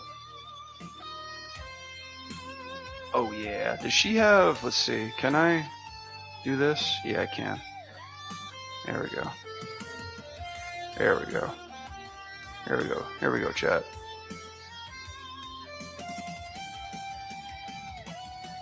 Maximum diaper.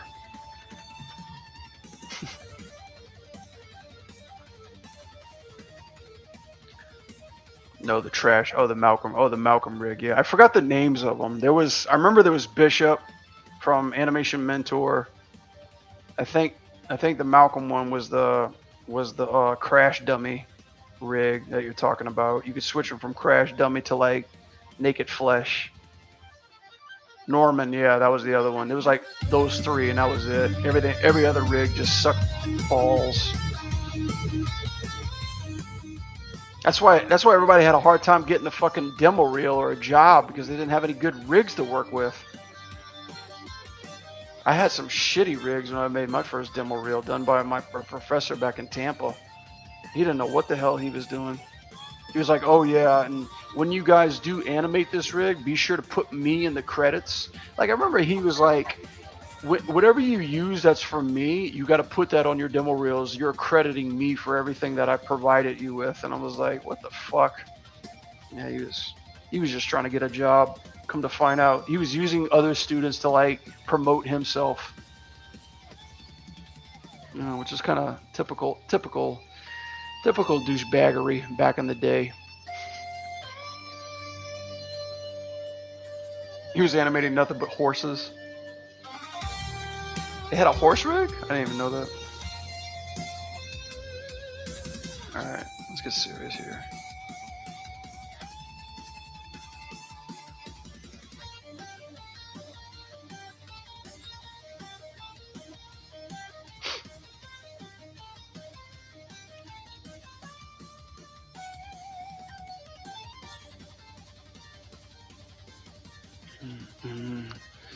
And the ninja music coming in hard, bro. I had one of my first soups complain that everyone was using the same damn rigs for reels, and it's like, what the other options are? No, for real. You tell me, you're so fucking smart. That's what I mean. I remember I went to college and I was convinced by them this is the way the industry was, just to come out and find out that they didn't even fucking know themselves. It happened when we had got a DreamWorks modeler of all places to come and talk to our school, and he was like, hey, just bring up your demo reels.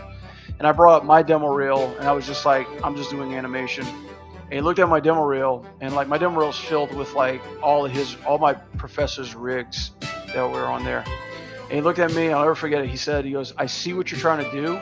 I see you have it in you, but I think you're suffering from weak animation rigs. And I just remember I just looked at like my instructor. I like dead-eyed him right across the room. He was just sitting there in the hallway. I'm like, did you hear that? And he's just like, come on, guys, you know, but like you're trying to play it off like he's fucking cool. And then everything changed from there. Like I knew my instructors were full of shit after that. So yeah, so what I did was I trashed everything on my demo reel, like 100% of my demo reel, and I started from scratch. And I think that's where I found, was it the Norman rig? I want to make sure that's the right rig. I think that is rig Maya. Yeah, this guy. Yeah, he was the only decent rig we used. This fucker. Yeah, and then every shot on my demo reel had the Norman rig. I even participated in 11-second club, and I came in 6th place with that rig.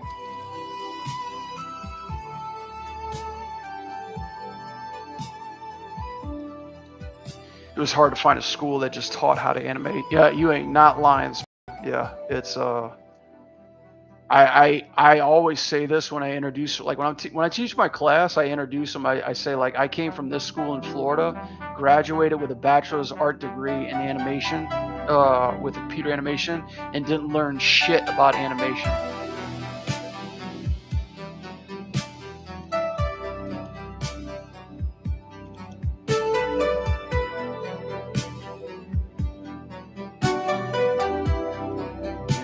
What a scam. What a scam that place was. But I understand. I mean, now that you're older, I get it, and I'm just like rinsing and repeating. Now I'm scamming other people. I'm scamming very very dumb, uneducated, and vulnerable people for a living, and it's great. I make a lot of money doing that.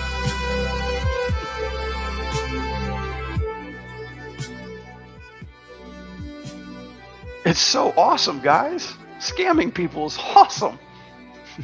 No, I don't scam people, guys. Come on. Come on now. Come on now. Just trying to lighten the mood a little bit. Don't get me started. I'm still suffering from crippling debt and learning jag. Ouch. I'm sorry. Start a GoFundMe. Everybody tends to just be giving them money away for false advertisement. I heard Mickey Rourke was poor, and fans are like paying him to like stay in his apartment. Turns out to be not true, but fans don't want to give the money back or take the money back. You know, people are just giving money for no reason these days. So it's not that hard. You know, it's not that hard to like take money. I guess. I went through Animation Mentor, but dropped out and came back once. Replaced their short film terms for more acting classes. Oh, okay. I never took Animation Mentor, unfortunately. But I did talk my way into a lot of Animation Mentor seminars. I lied about being an Animation Mentor, and I just got into like all the fancy parties and clubs. It wasn't hard. Not like today where, you know, everybody's face is in a computer and they can just like, you know, pull your file. They can like, everybody's got an @ or do a legit and publish a Gooner game. There you go. Start a GoFundMe. Like they'll pay you before you even make anything. And then you can just go post and like that. Here's the trick, Azulian. Just post and ghost. That's our motto for 2026. Post and ghost. Post and ghost.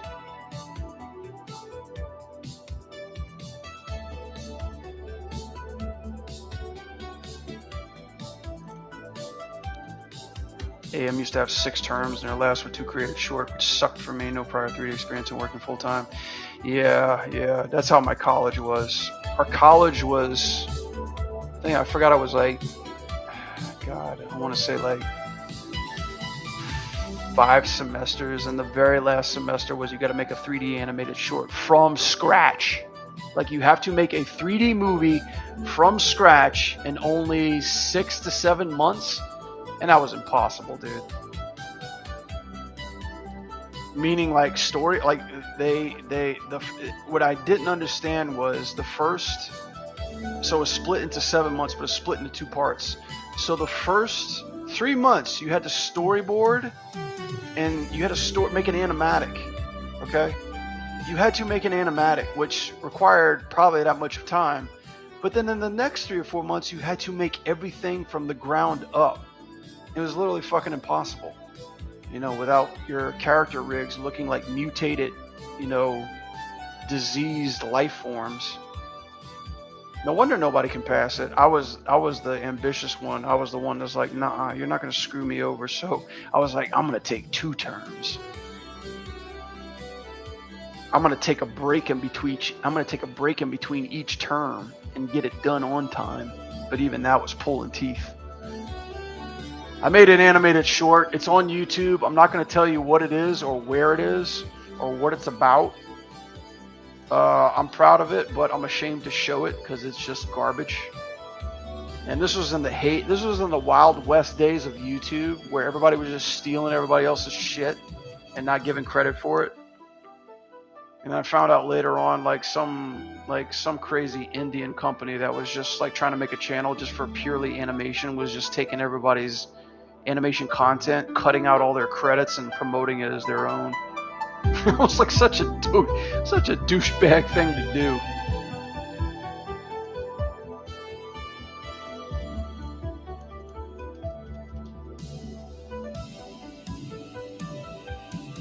But by the time I got around to it, I think like their channel had gone under. Probably had like 5,000 other channels doing the same thing. Kids fresh out of school, still living at home, and professionals trying to move from modeling and rendering and animation. Yeah, but what a time that was. What a time that was when we actually had opportunities to get jobs. I think like when Animation Mentor came out, no joke, like so many of their alumni went to like the big studios. Like the first dozen wave or two, wave of graduates got all the big jobs, you know. Like they filled those positions with nothing but Animation Mentor alumni. And then it just became competition from there on out. You know, competitive schools started to come out. You know, prodigies were starting to be made by the boatload, and then, you know, then it became like the mentor, like the online class wars after that. Yeah, AM and CalArts. Funny enough, I applied to CalArts. I didn't get accepted, obviously, and now I live only 10 minutes away from CalArts. I drive past it on the 5 every day. Well, not every day, only when I'm driving on the 5, and I'm just looking at that place like, you know, just thinking about all the flop sweat and ramen noodles, and, you know, it's like I just have a hangover thinking about it. I busted my ass in college. Oh, and Goblins. I think it was like Animation Mentor, iAnimate was on the scene around that time, and then Anim School. Anim School was made by Blue Sky alumni, I remember that. And I think it's still around.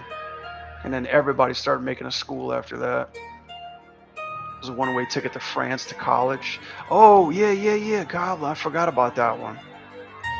There's another French school that was really fucking amazing. It was called, I think it was called the Animation Workshop. The Animation Workshop, it was a French school. Everybody who was making a film out of that fucking school was like triple A, 100% fresh Rotten Tomatoes bullshit, you know. Like I was like, they were building students in labs, you know. They were building those bastards up to be like Glen Keane minions. Animation Workshop sounds like the most it was the most generic name ever. Like it didn't have like a fucking crazy name, like crazy French name, obviously. And the logo looked so 1920s, but the amount of work and the quality of work that was being produced from this little weird studio was like grade A shit. I was like, there's no way nobody can compete with that. It was looking way better than CalArts too. I was like, I gotta go move my hairy ass to France, dude. They fucking got it going on over there. But anyway, that's just my opinion, man. Them fucking French animators, they're the best. They really are.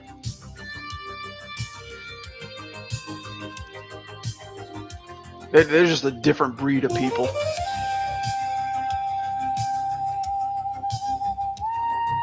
Ringling College, that one's South American. Yeah, I applied for Ringling like 7 times and got put on a wait list every time. Then I was like, man, fuck this school. I'm just gonna graduate and go make animated movies and then piss on it.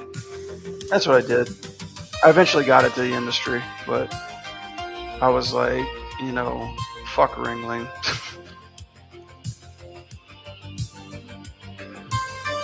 think Japanese animators are the best. $7 an hour hits different.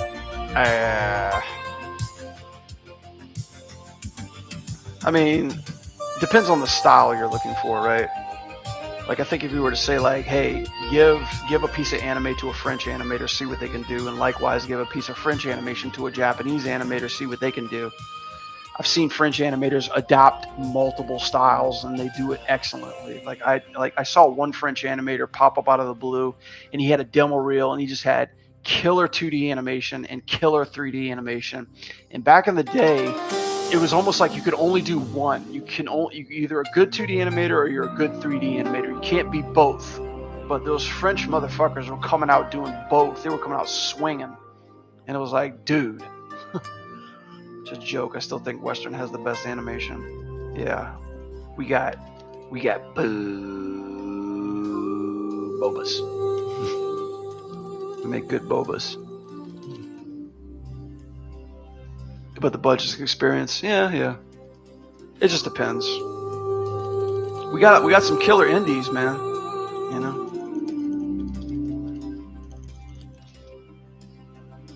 All right, let's see, where am I at?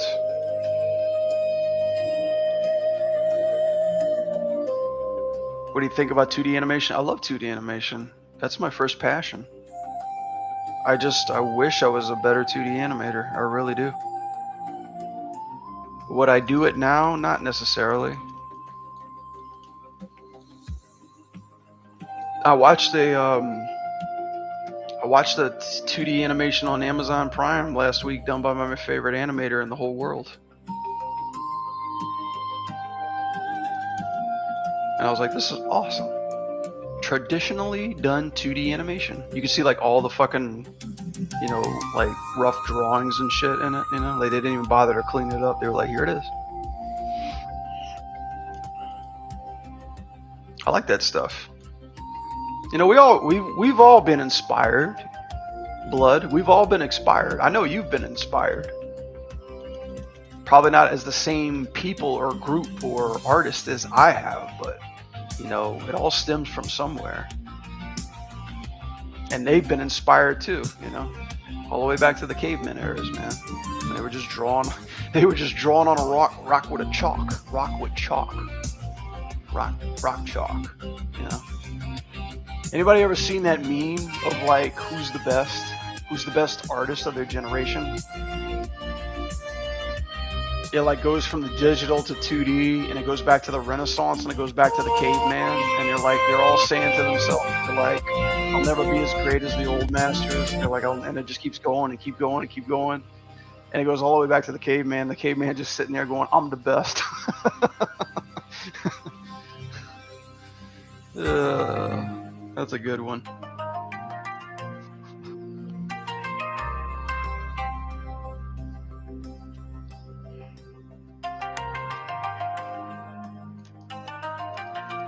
I think I'd rather open up a studio in Vietnam and India. Do it! Just do it! Do that. Open that flop house. Oh no, wait, that name's taken. I was gonna say like call it Flop Sweat. Studio Flop Sweat.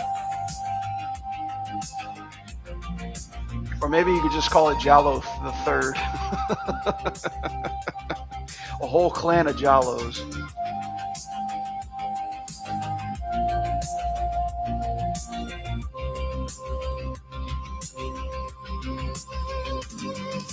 Not putting anybody down. No, hell no, Blood. I'm not putting anybody down, dude. No, Indian animators, they're killing it right now. The last term I had an animator from India, and he was the best fucking animator of the whole class. Just blew everybody out of the water. Like I gave him an assignment, he did that assignment in 1 week, and I was like, holy shit, dude. Like, and I had to keep giving him polished notes. Yeah, he posted it on LinkedIn and gave me a shout out too. I'm like, look at this fucking rock star, man. Like that's the kind of artist that, you know, you want under your thumb, locked and loaded. Like that's a worker, you know. Fucking rendered that shit and everything, man. He was on a mission. I felt kind of like inadequate because I was like, damn, I think I could learn something from him. Yeah, all good. Alright, let's work on this like cape right now. I'm just like scrubbing this shit like an idiot.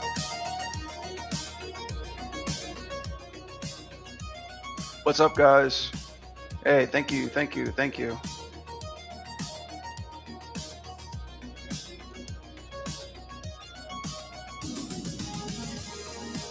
Yeah, I do have a Discord. It should be like under the description. Yeah, sign up. I do like little animation critique reviews. Sign up. There's plenty of animators waiting in the shadows on my Discord, ready to rip your work up. Or sometimes I do like little free critiques and stuff like that, you know. I haven't been too present on it last year, you know. But this year I'm gonna try different. I'm still in the process of like doing a fucking workshop, so bear with me, folks. Bear with me.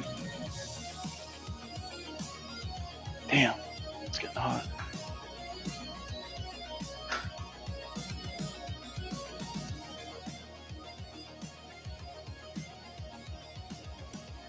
This is a personal project. Yes, this is. This is Avatar 4.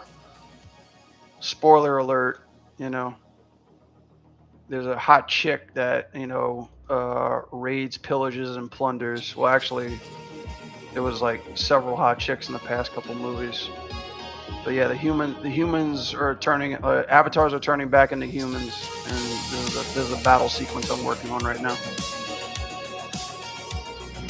No, this is for a video game. No, he's like, seriously? No, man, no. No, I heard working on Avatar is really a drag. I've ran across a bunch of people that worked on the movie, and while it's cool to say I worked on Avatar, I heard it's like a sweatshop. Shoot, you know who was a trooper? Had a class on animator in Ukraine. Her city got bombed during the week. Oh no, she ran to her grandma's house in Germany and turned down her animation. Crazy shit. Animation would have been the last thing on my mind. Yeah, I know that you mentioned that. I had one person reach out to me. They wanted like some one-on-one mentorship, and they were around that time. They were around Ukraine, and unknowns to me, all the shit that was happening through there. They were just about to start, and they were like, "I'm so sorry," and like their letter was like so empathetic, like, "I'm so sorry. Right now we're getting bombed, and I really can't do a one-on-one right now." I'm like, "Holy crap!" I'm like, forget my fucking class. I'm like, just be safe, you know. I'm like, forget my dumb ass over here, who's just a nerd who just talks and like, you know, bullshits about cartoons. I'm like, you know, please be safe, you know. I'm like, forget my shit.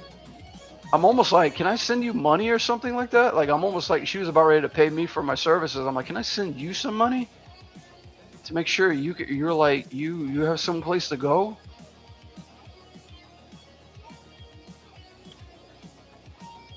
Yeah, it's a lot of shit happening out there. All right, let me get this really quick.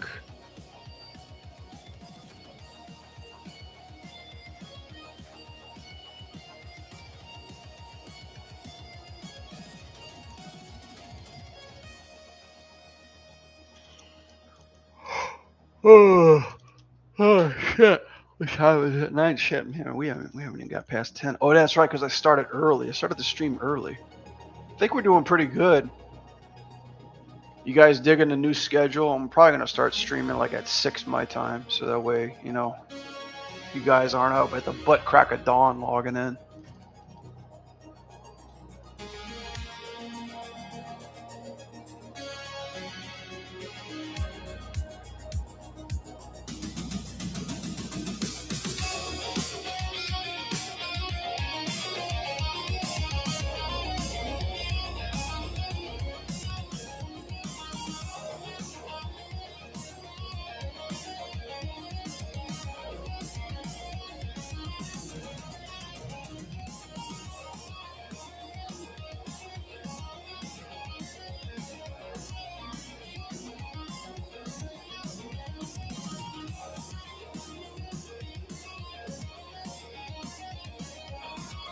Yeah, I don't know how that's looking. Let's see.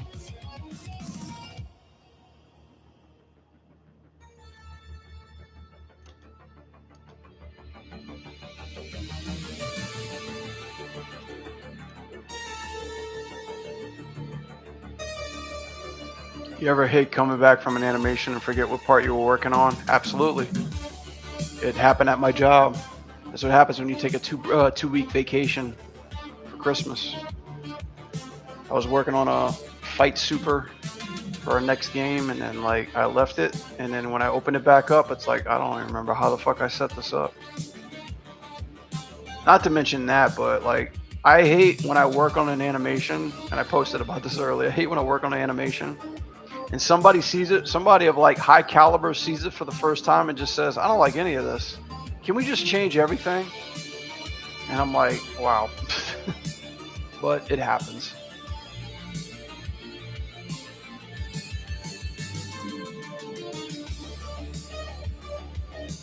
That's why I tell a lot of people in production situations, especially when they hire me as like an animation counsel, like a counselor for animation. I say, who is your director? You know, and either they're like this person or that person or this person or that person. I'm like, let them know at what point do they want to see the animation, and then make your judgment calls based on that. So some directors like to see it early so they can give notes early. Some directors trust the animation a lot more, so they'll just be like, I will final almost anything that you show me that looks good. And some directors need to decide, you know, like they want options, so that way you can give them basically some rough cut ideas before they make a decision. And based off of that, that's how I tell them to like give them their time and style that they work with before they submit for review. So that way you don't have to take things to absolute polish town and all of a sudden have to turn your shit around in shorter time with a fresh new idea or concept. I'm gonna head out. Till later. See you. All right, Will. Later. Thanks for stopping by, bud. Keep it up. Keep working hard, dude.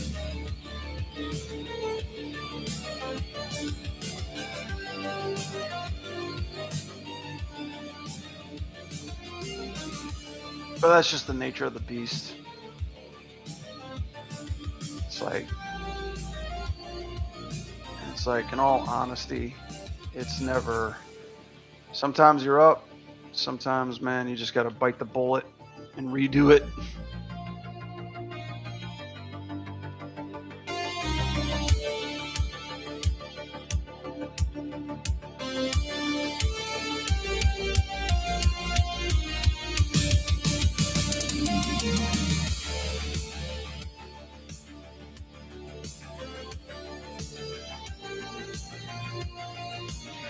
The director that you need to polish crap is just to see your idea. Usually the ones that aren't even animators. Oh yeah, I know. I currently am in that situation. Like the people that are in the chain of command above me,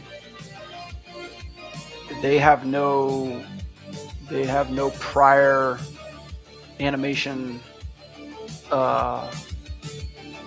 they're not animators, so they have they don't know how to communicate animation terms to you, but they can only communicate what they like and what they don't like, you know. And that's just what you have. That's just the reality of it. It's like you have to communicate to them why either an idea works or doesn't work based off of animation terms, or you're responsible for basically saying like, I need to know exactly what it is you're looking for in order to give that to you. And sometimes they don't even know how to express like what they like or don't like about things.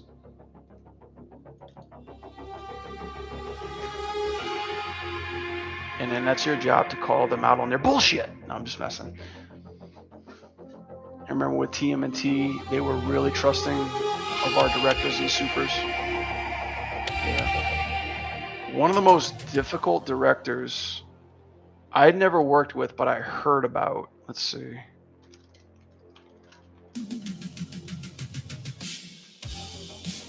was at Real Effects. I'm trying to remember which one this was.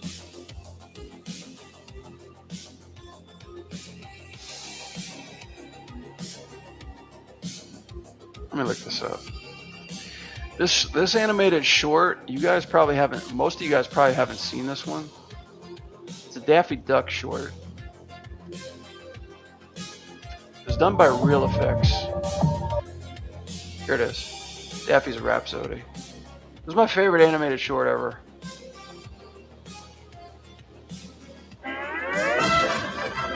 Do a dance. I would read the latest book. I highly recommend you guys go watch it if you ever did. This guy, Matthew O'Callaghan. Callaghan, I think maybe. I heard this guy was the hardest director, the hardest director to get a final from. And there was a lot of animators I grew up watching and admiring who were supervisors on that show that even they couldn't get him to final, even when they took a crack at some of those animated shots. But yeah, I heard stories about him. They had like a crazy deadline, and one shot apparently like 3 animators gave up on because they couldn't get a final out of this guy, and then their supervisor took a crack at it, and they still couldn't get a final from this dude. And apparently came down to this guy was unsure what to final or what to call. And apparently they had like a big discussion with the producers of what stays in and what doesn't stay. But yeah, I just remember like hearing horror stories from that guy. They were like, that was the worst director they ever had to work with. So I don't know what else that guy went on, but I got in right after that short was done. I was one of those Snoopy kids that was like, ooh, let me open up all these rigs and see how they do it. And those rigs were complicated. That Elmer Fudd one and that Daffy Duck one, I got to open them up and I was like, these are fucking awesome rigs. And apparently they made a bunch of them. They made some Roadrunner and Wile E. Coyotes. These are all on YouTube if you guys want to go check them out. They're really, really fun. They were all 3D. They were like the first 3D Looney Tune professional animation shorts that were done, and they were fantastically done. And then they just stopped. Like they were trying to be the new, like Real Effects was trying to make feature, but they were trying to be like Pixar and Disney. They were trying to release an animated short with their features, and they were trying to use the Looney Tunes to do that with, and then that whole IP fell through. But they were going to do a Bugs Bunny one, and they actually had a Bugs Bunny rig, and I was like, this is the coolest fucking rig I've ever seen. That never saw the light of day. You know, I should have in my bad boy youth, I should have just like stole that rig. I should have just put that rig on my drive and took it home with me.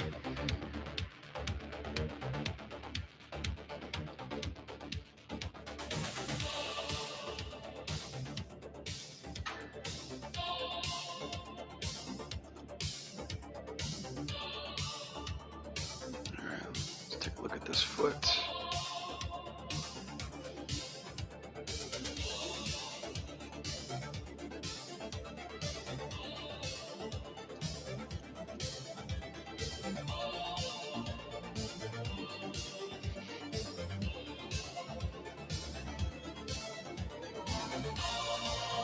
Hey Brad, how you doing? Good. How are you, man? Just trying to make a living. How was the holidays?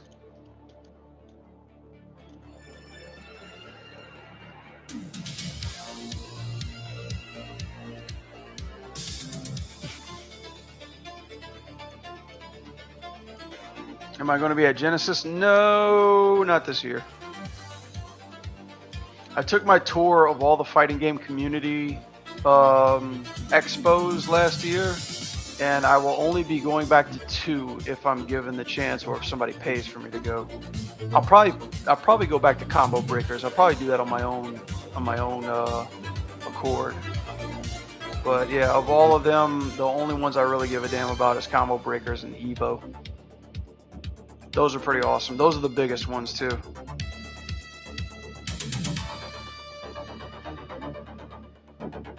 And if at all, I make great contacts, you know.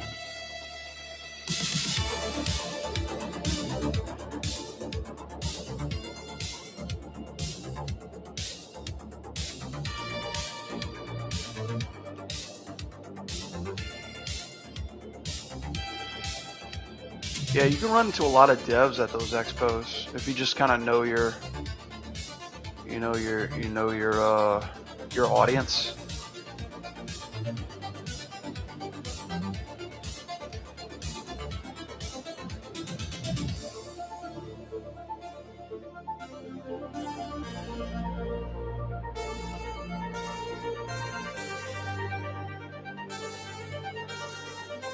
Did I go for Mortal Kombat? No. I just went for my my small crew that we're doing our own little independent game. I mean, nobody at NetherRealm was there at Evo. It was just people think we were because of Anthology. I mean, I'm sorry, the game collection, but that was Digital Eclipse. That was Atari. They're the ones that were developing that, not us.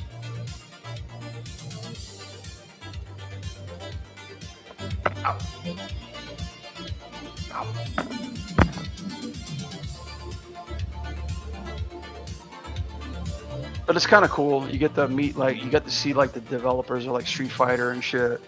Virtual Fighter was all there. Tekken was all there. You know, like the big three. Soon to be four.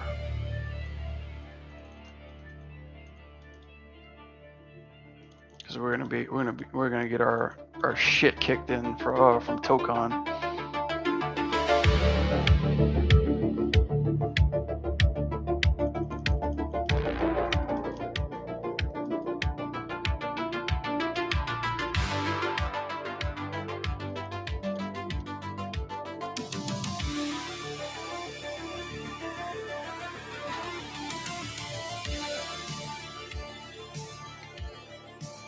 Isn't that from Arc Systems? Yeah. They're always there. It's just this game is here. Like that game, Tokon. I think that's gonna be next year or this year's. I don't think they're releasing it this year, but that's gonna be the fighting game of the year when that comes out, for sure.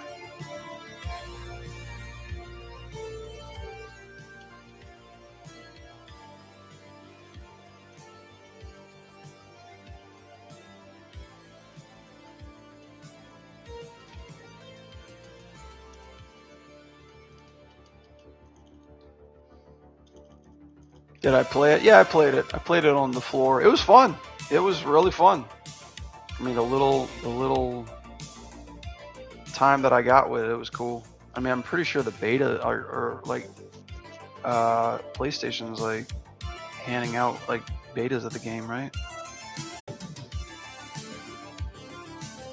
Arc Systems usually dies in the game. Only game of the year survives fighting games, Game Wars, and Tekken, Street Fighter, and small melee players. Yeah, but if you kind of think about it, that's usually the lifespan of every fighting game. Like, it whittles and dies down, and the only thing that really keeps the game alive is like content. Like if the game's upkept in a good way, and if it's constantly evolving, if the mechanics are changing, you know, that's usually what keeps the audience around. Because when somebody, like, let's just say like good players get attached to the game and they start getting good at the game, then that's where the community kind of suffers, because these old heads that play the game beat the shit out of the new heads that want to try the game, you know? And that's why usually fighting games kind of get, you know, a new one kind of comes out every 2 years. But since we've had such a surplus of new fighting games last year and this year, it's like game on, motherfucker. You know. And Street Fighter sales are up, and you've got 2XKO slowly but surely kind of finding its target audience. And what's that Invincible game coming out too? Whenever that's going to come out. I mean, I don't have high hopes for that game, even though it was okay. and just that franchise alone, to make a fighting game off of that is saying something.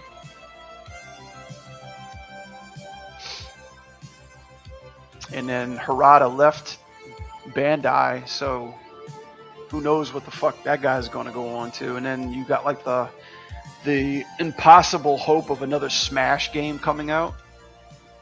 But that's our market. That's the market we're trying to tap into right now. I mean, Rivals of Aether is the only other thing that's happening, but that's what we're hoping to do with this game coming out. Try to like itch that scratch, you know. Said is the platform fighters. I mean, me myself, I like platform fighters. I'm not a fighting game fan myself. I know people are always surprised when I say that. They're like, "But you work on it." I'm like, "I know, but I'm like not the biggest fan of it." Just don't have trash netcode like Nintendo. Yeah, Nintendo doesn't fucking get online. They don't. They know how to make games. I'll give them that. They are the king of, like, in my personal opinion, they're the king of fucking making fun games. But their online and their marketing is pretty shit.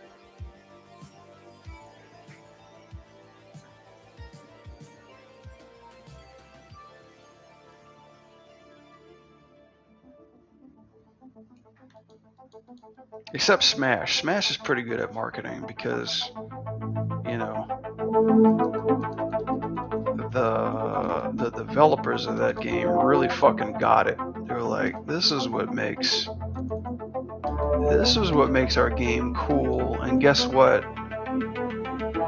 We've got our audience by the nutsack, and we haven't even released the game yet. I think that's pretty cool, you know. That's like the biggest, best case of foreplay energy before launch. You know, because when you get your target audience that hard, and it's why a lot of indie games kind of suffer, unfortunately, because they don't market themselves too well.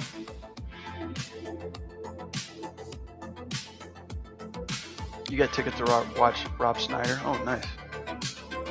I know he's super conservative. I hope he's funny. I like Rob Schneider. I like him when he just does his own solo shit. I don't like him when he's with Adam Sandler. I think he's kind of like just his dumbed down Sandler version when he works with Adam. I like him like just doing his own solo shit. Before or after Trump? Was there two versions of him?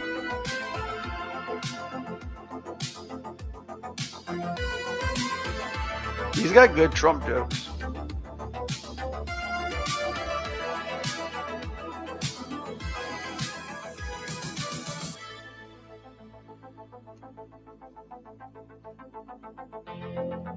Big Stan? Who is that?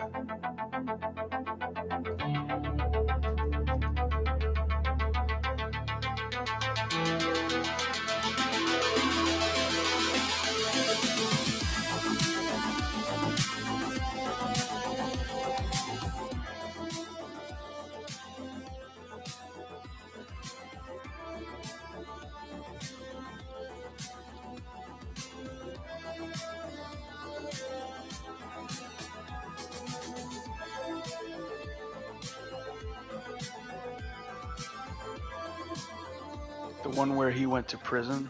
I like the Rob Solo shit my ass. That's Rob's movie. Oh no, I'm not talking about his movie, his solo and his movies. I'm talking about his stand-up. No, I don't think. Yeah, I don't really recall if I ever liked a solo Rob movie. The only one I can think of right on top of the bat was, what is it called, The Animal or some shit?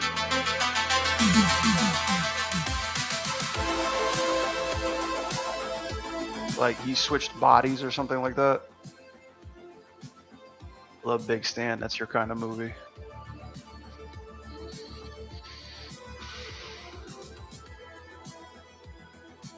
Shit's free on YouTube. A lot of good movies are free on YouTube right now. You know, I was watching Tommy Boy, Tommy Boy and A Knight's Tale the other day. I'm like, these are really good movies.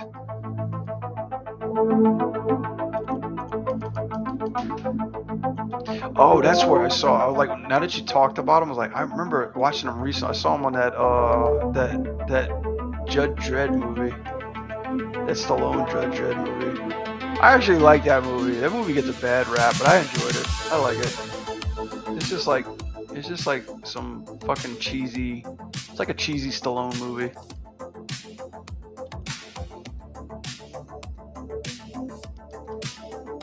It's like, I get it. They took like a badass violent superhero and they just like stuck him in a Stallone film. I get it. They hate that Rob. Rob was actually the only thing that's funny about that film. He's a realist. Like he's us in that movie. Like this shit is stupid.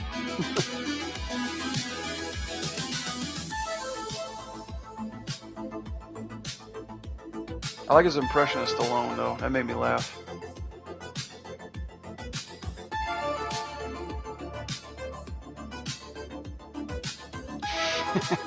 Stop hating on me for liking that film, okay?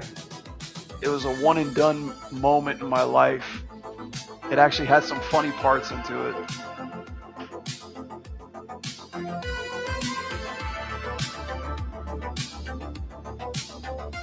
I should do a whole stream just talking like Hubie. Yip, yip, yip, yip, yip, yip, yip.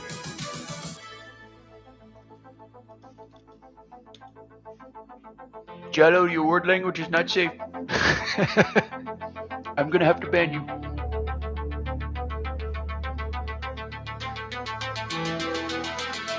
Looks like we're gonna animate a little thermostat. Thermostat. I'll be back next stream then.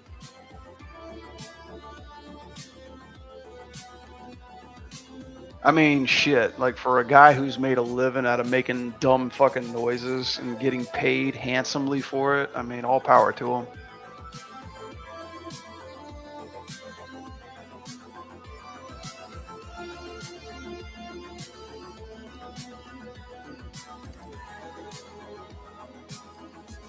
I mean, which just goes back to prove my point. Like most of humanity just like stupid, dumb comedy.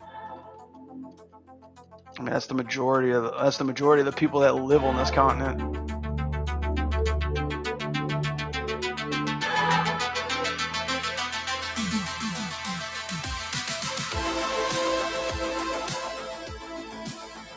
Of course, there's no meaning in it. It's just they're like, okay, here's the perfect example. Hubie is the same dumbness as that Naked Gun remake.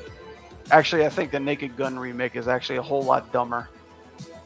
It came out for free on Prime, and me and my wife was like, okay, let's watch it because I love the Naked Gun series. And I'm like, how bad could this one be? It's really bad.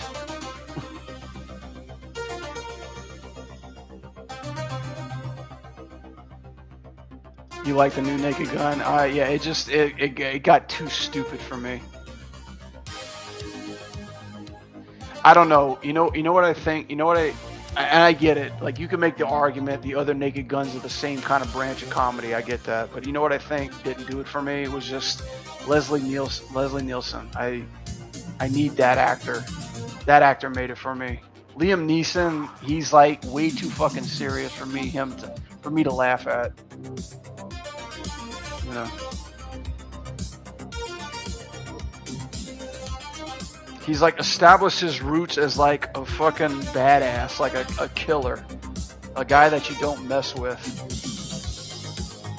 But I will give it props. He did make me laugh in that Lego movie. Like, he was good cop, bad cop. That was hilarious. I think it was like how his voice changed that made me laugh.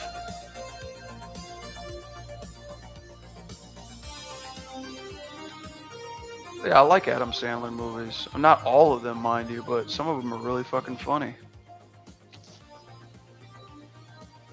His comedy is fucking hilarious. Like his stand-up comedy.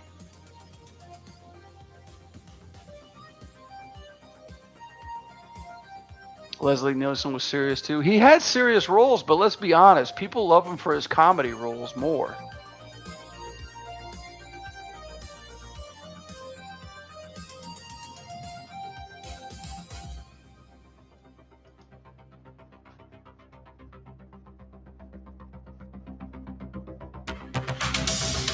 And it's not just how he acted them out. He had that funny ass voice, that look, you know, that crazy white hair.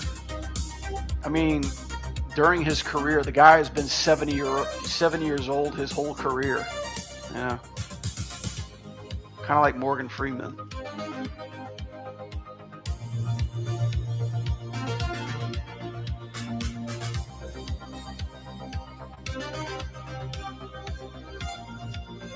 He was a handsome motherfucker back in the day too. Like if you like Google young photos of him, he's like he was leading man role material. And he had that one like what was it, that villain role? He played a lot of villains, which I didn't know. He played like some villains in some horror movies. But even when you go back and you look at those villain roles, you still laugh at them because you're like, I can't take them seriously. So if you like watch the reverse effect of it, it's like that, you know.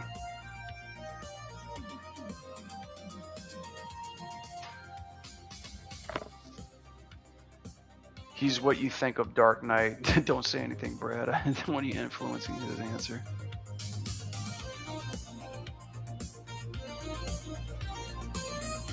Back then, they didn't know he could be a comedic actor. I think that's the thing. It's like being an animator too. Like once you're like hard casted into a shot that you do well, like if you do cartoony shit good or physical stuff or like acting or like silent stuff, you're kind of like always given that same material. I think that's like with every actor. If you're like, I can do funny things. But comedy's fucking hard, dude.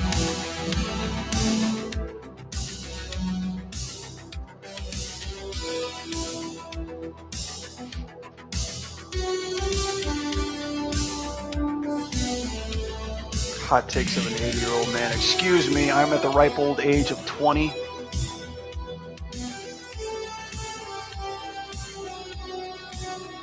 Alright. I'm a rizzer, dude. I be risen. You know? Get off my cap.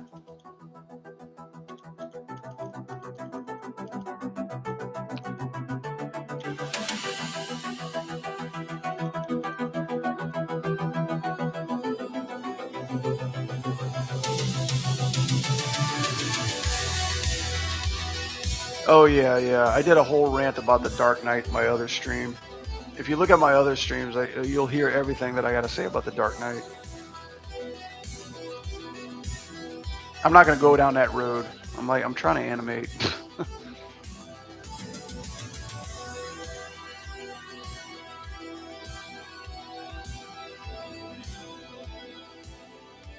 Just makes you think of Heath Ledger. Yeah.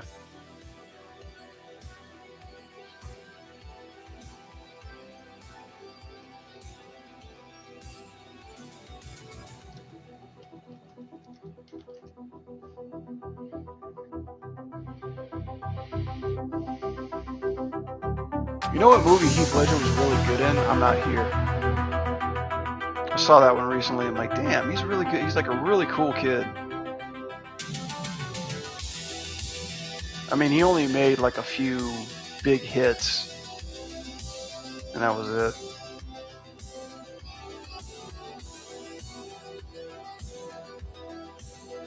The only other movie I really liked him in was A Knight's Tale. I love that movie. That was really cool.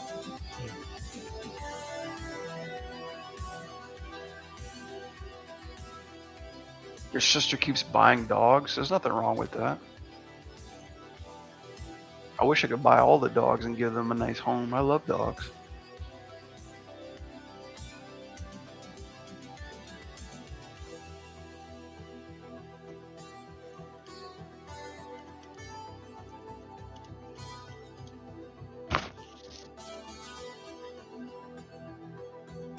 This is my house, not no more.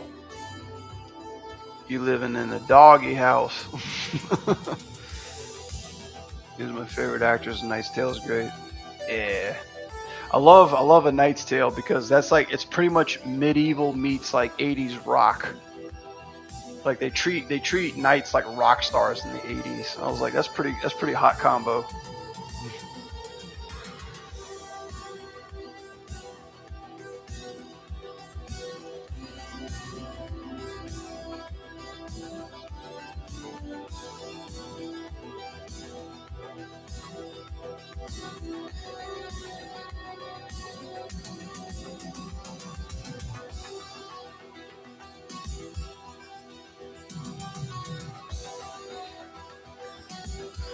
Inside dog's my ass. My house smells like a barn. She don't train them. Well, that's not good. We had that same problem at Blizzard. I worked at Blizzard for a time, and they allowed pets inside the studio. It's the worst fucking thing ever to do, man. Because some of those hot spots, they put most of the animators that they knew that they had dogs together to avoid people who didn't have dogs. Because some of those cubicles, man, they smelled like fucking kennels. It's terrible.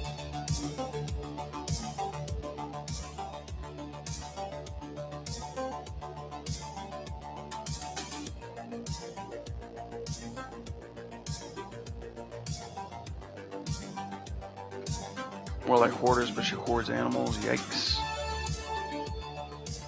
Yeah, my uncle has that problem too. He's got so many hound dogs. They all smell like shit. But I guess it's the company that you keep because his family doesn't mind, and I guess it's just like you make your bed and you sleep in it, and then all of a sudden the smell doesn't bother you anymore. But, bruh. Like I've been to rescues before. I've been to like a bunch of adoption centers too, and they're the worst. They smell so fucking bad. But I mean, it's nothing that they can do really about it. It's just like it's like a zoo basically. You know, you only can do too much. I don't even know. Is it the state that pays for that stuff? How do like rescue centers and shelters? How do they get funded? Does the state pay for them?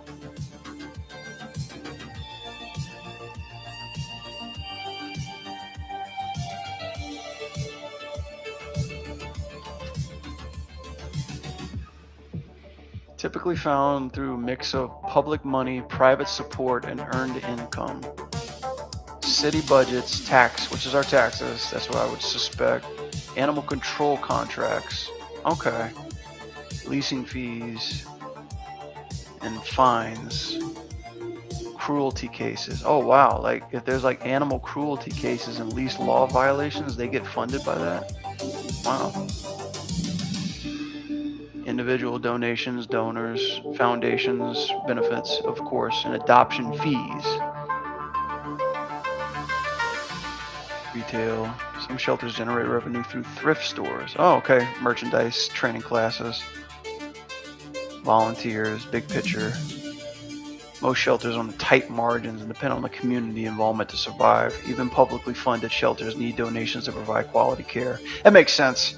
It makes sense because some of the shelters I go to, they look fucking terrible. Like, and it's sad to see these animals live there. But I mean, otherwise they're gonna be out on the streets, have litters, they die. You know, community cleanup, all that bullshit.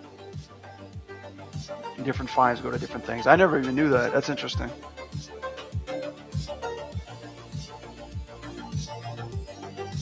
But yeah, some shelters I go to, they have like a much more bigger facility. I'm like, this is nice. At least they have like as they had one. I couldn't take my wife because she was like really emotional. But it's like they have places where they get them out. They can run around and like bathe and like in the warm weather and shit like that. They got pools and stuff like that out there. And I'm like, this is really cool. And there's other ones where they're just like terrible fucking, you know, bottom of the barrel puppy farms. And it's like, this is just cruelty, man. It's tough. It's tough to see that shit. That's why I wish I could adopt them all. But, you know, I can't. Only time I ever wanted an animal shelter is draw animals. I actually never went to a shelter for that. Never even thought of doing that. I used to have a zoo when I was in Orange County. They used to have a zoo that was up in the hills. It was only like $2 entrance fee, but it was a very big zoo. I used to draw the animals there. That's kind of like basic 101 when you get into animation. People don't think like drawing helps you, but it does. So gesture drawing really helps you feel out poses, sells energy, keeps everything like from breaking. It's like the old, like obviously when it was all in 2D, animators were required to draw. So going to the going to the zoos and like the museums and stuff, and just kind of recreating everything. It wasn't just your animation skills had to be on your point. You had to be a great draftsman. But even in 3D too, 2D helps so much too, especially when it comes to like getting an idea out quick, finding a pose, pushing a pose, learning anatomy. Very beneficial. I don't draw every day, but I try to, when I can, do quick sketches at my job. I make constant notes, but instead of writing notes, I just try to draw it the best I can. And I'm rusty as fuck, but it still helps me when I'm trying to get an idea across or trying to like find or experiment with something. And for those of you who can't draw, this is like other kind of like animation intel advice. For those of you who can't draw, like I always say, you got a phone, you got a camera, like get up and do a pose, like strike a pose, push a pose, stretch yourself. For God's sakes, move. It's healthy for your body too. You'd be so fucking surprised at like things that you weren't thinking about when you just get up and fucking do it, you know? Learn to fucking draw. What's that classic Eminem meme on Twitter that you see him throwing you a pencil? Pick that shit up.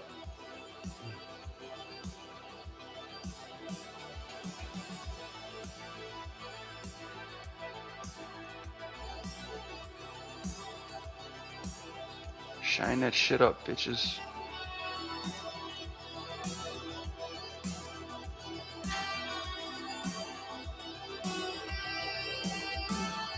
It's feeling pretty good.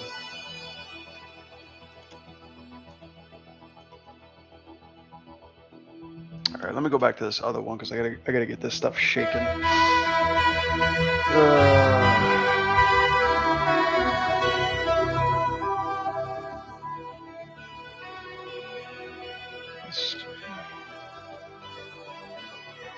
Animation breakdowns.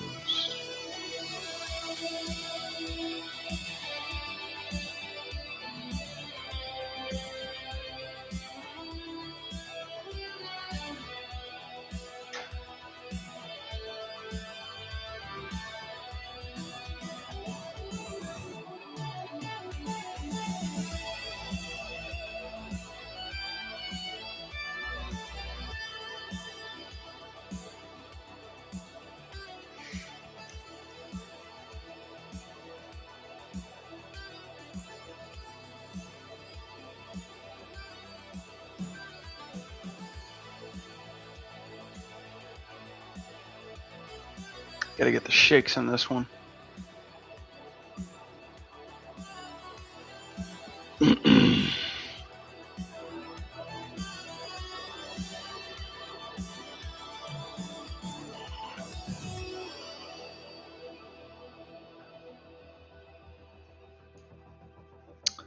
Pretty good, pretty good. Yeah, thanks for asking.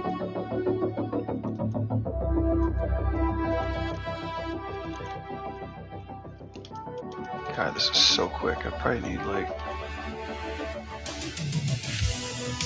Let me fix this pose up a little bit.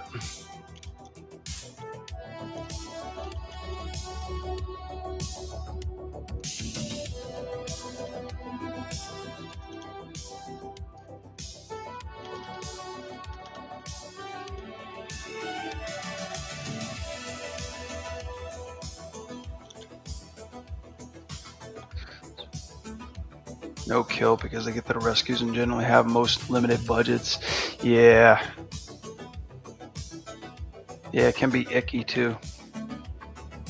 It's like, it's kind of tough because like most of those shelters have like, they hold older dogs, you know, older dogs that most people don't want, you know, just because like people like, obviously that people want to go for puppies and younger pets and stuff. They want them when they're cuter, and it makes sense. And some of those care centers, they do have puppies that come from like street breeds that they have. But most of those shelters, like especially the big ones, they don't really have younger dogs. They have like more older ones, the ones that have been there a long time, you know. But usually those are the better ones to adopt, because if you're thinking about adopting a dog, and I highly recommend anybody who wants a dog to adopt them and not buy them, is to, like, older dogs are better because, like, they're actually, like, much more just laid back, much more, like, less energy, like those that really don't like to, like, cause chaos or fuss or commotion or anything like that, or get like too hyper over emotional. And like kind of the shrewd reality is too, they're not going to live long. So it's like, it's almost like you're enjoying that pet for the last bit of moment, like, life that it has, and it's not going to be there much longer too. So it's like you can provide that pet with a home, with comfort, with joy, however much time that they have left, and it will pass away, and then it's like you can go on another one.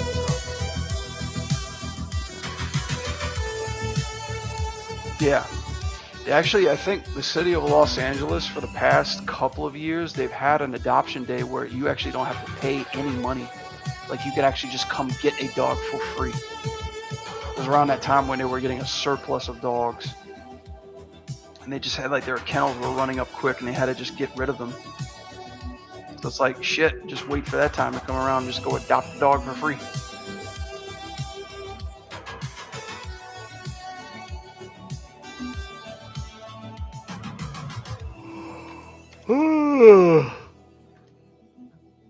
Shit.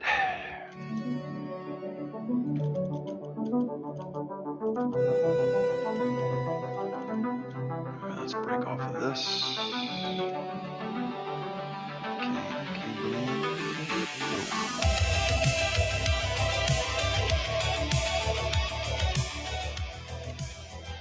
What am I looking at here? Is this the IK? Okay.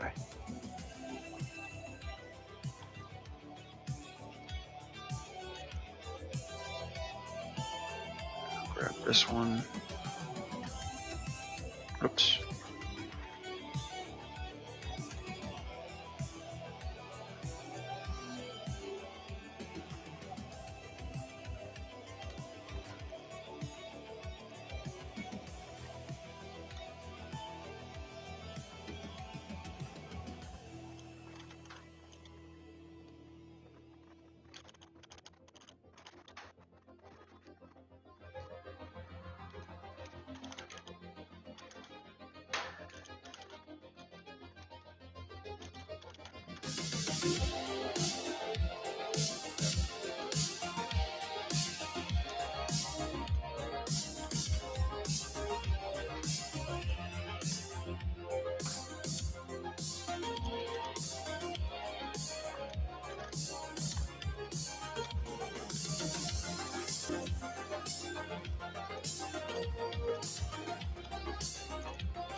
Come on, man, move it.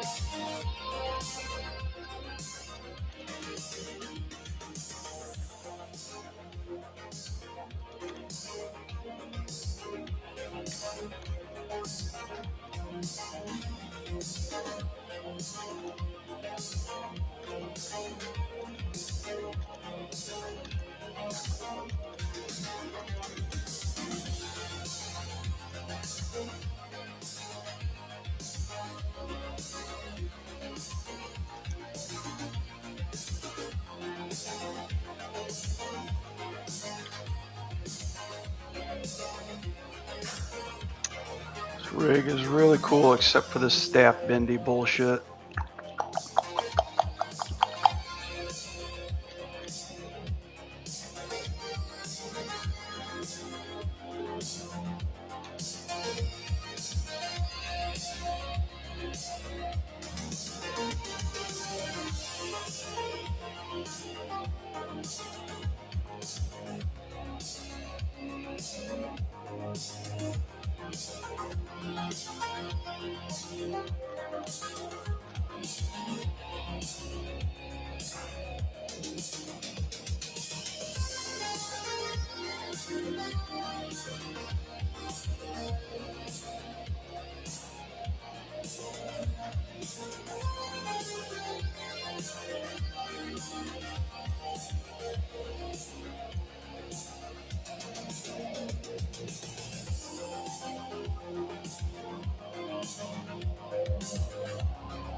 Come on now.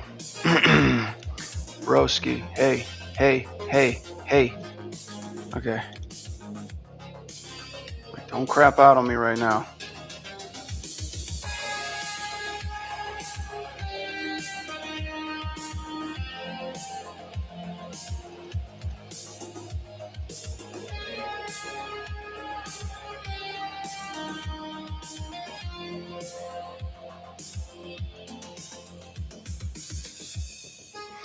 But I gotta go. All right, Spiel. Yeah, I'm about to pack it up in a bit. Appreciate you hanging out. Thanks, buddy. See you on the flip flop. Take care.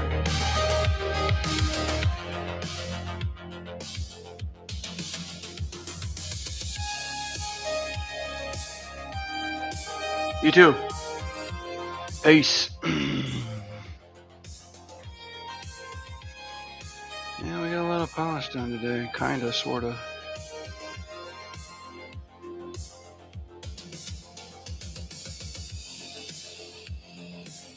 Okay, why does this shit do that? Why does it do that? Why?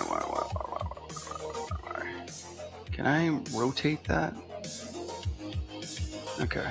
That part moves like this, and then this part moves like that.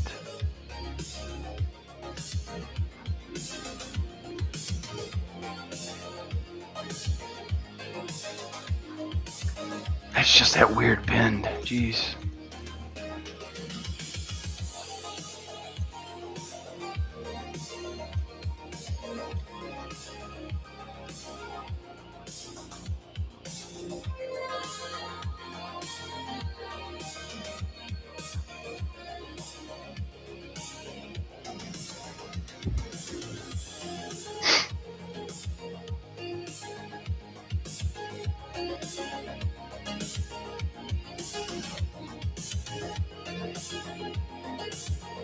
Description ahoy. Man, I'm so glad tomorrow's Friday. First weekend off after the holidays.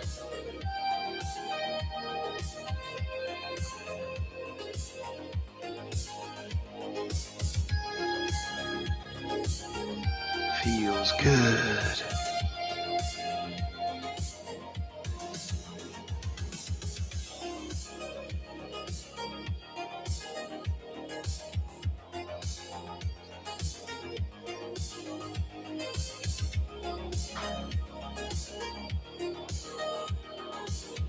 I hate looking at my animations saying this shit could be faster. How long have you been looking at it?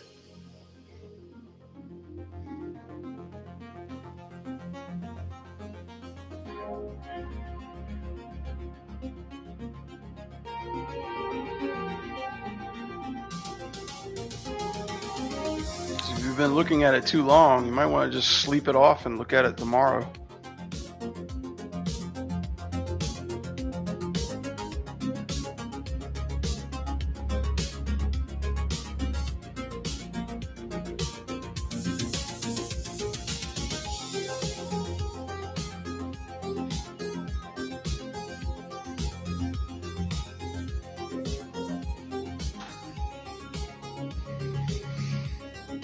Yeah, because if you've been watching it like constantly for the past couple of hours, like your mind will fuck with you and it will make you feel like it's just not good all of a sudden.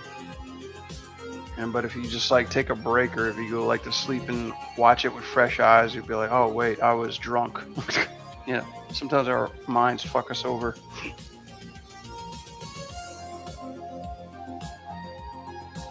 But if you just like started it up and you were like, oh damn, this is way too fast, then yeah, you might want to change it.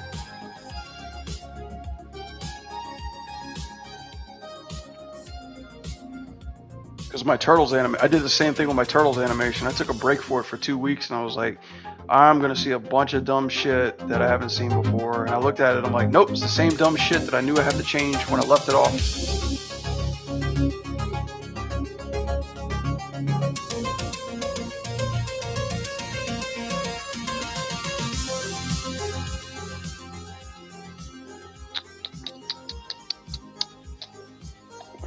Wonder what pizza I should get.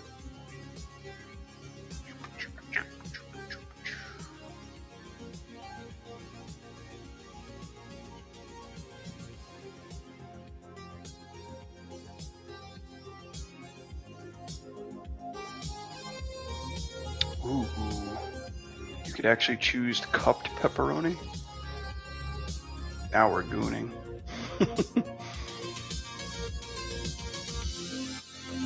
Yeah.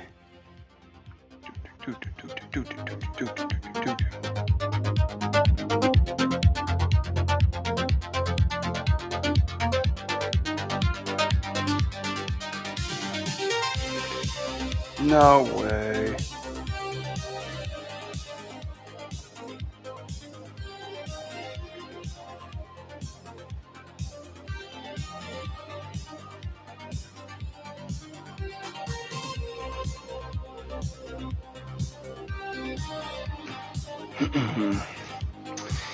Margarita.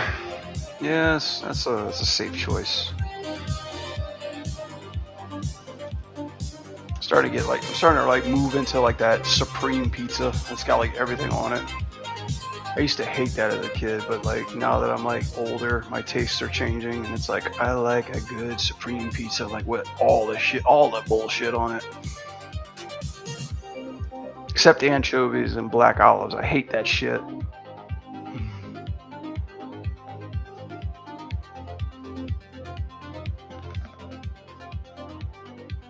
I hate olives in general. I don't know why. It's like the worst fucking thing. And the other worst fucking thing is having a martini with a fucking olive in it. It's like drinking like bleach, you know, with a quail egg in it. You like olives? I don't know how you guys like that shit. There's like a few vegetables that I don't like. Like, I absolutely hate olives are one of them. And I hate cilantro. I fucking despise that. That is the worst damn plant in the world. It is like the spawn of the devil in green form. There's your problem, martini. I just had a terrible martini, and just like my vengeance for olives has started. I'm gonna cap out of YouTube in 6 more minutes.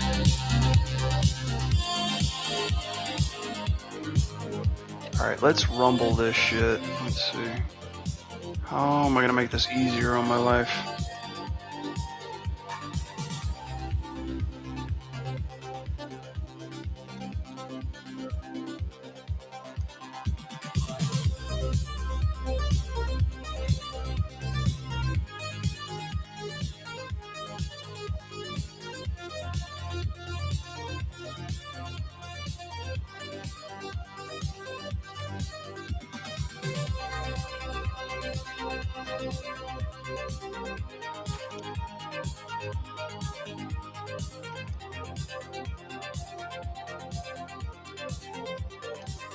Alright. This is gonna be some steady animation.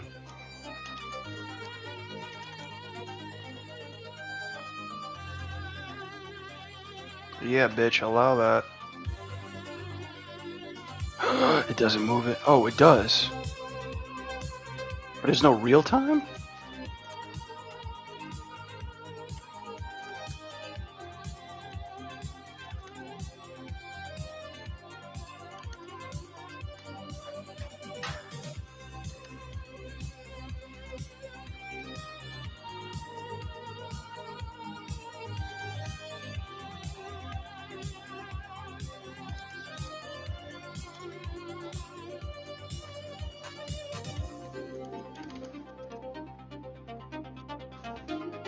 Damn it.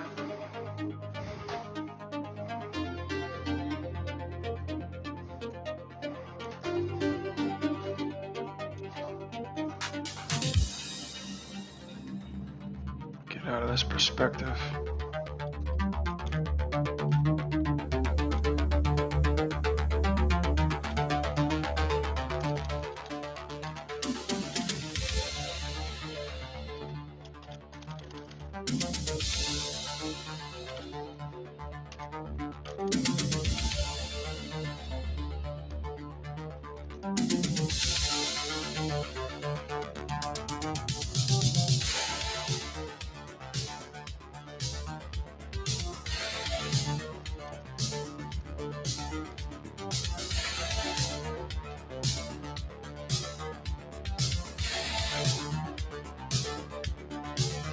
I think that works.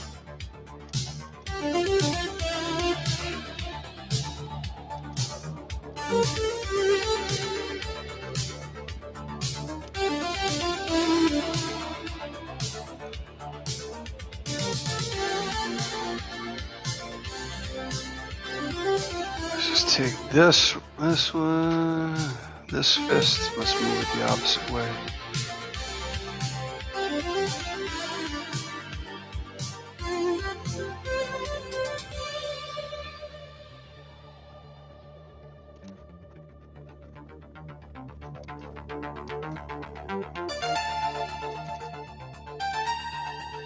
That's too rumbly.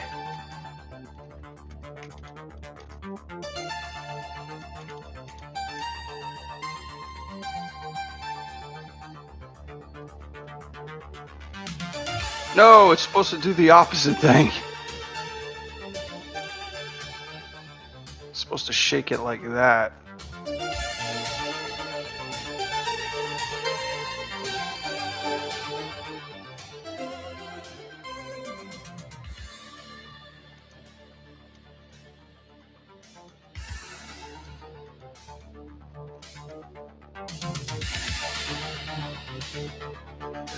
It's supposed to shake that way.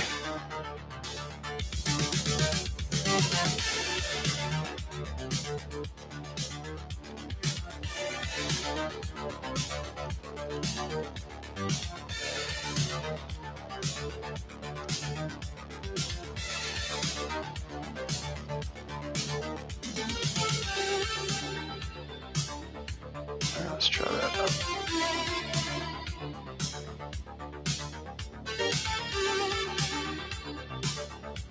Yeah, I'd buy that.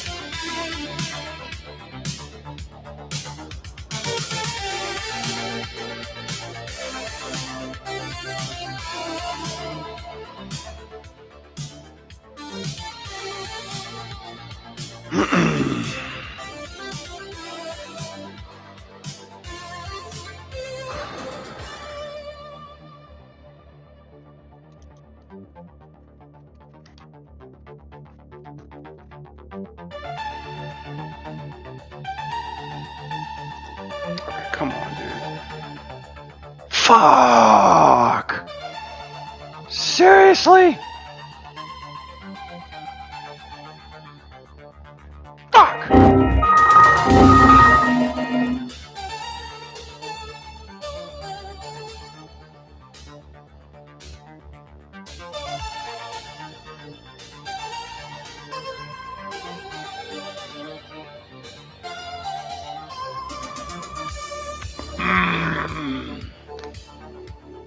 At least I saved right. I hope so. We're about to find out. I mean, thankfully that was like another...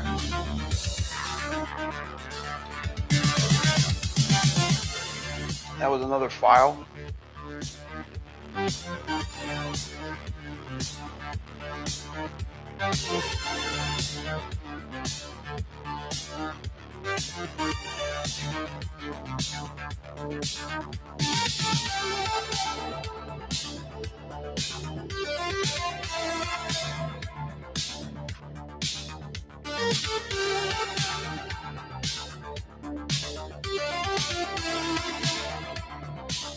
Oh boy. No, I didn't. no, no, no, no, no, no, no, no, no, no, no, I didn't.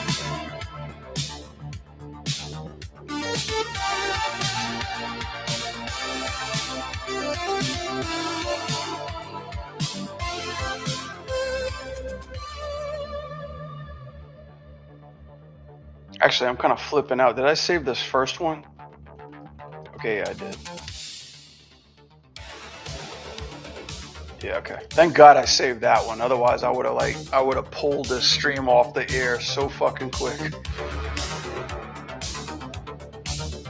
This one's not too bad. I just made like some few adjustments to it. All right, well, yeah, I'll sign off of YouTube after that. Peace out, YouTube. Thanks for stalking my streams, you bunch of weirdos.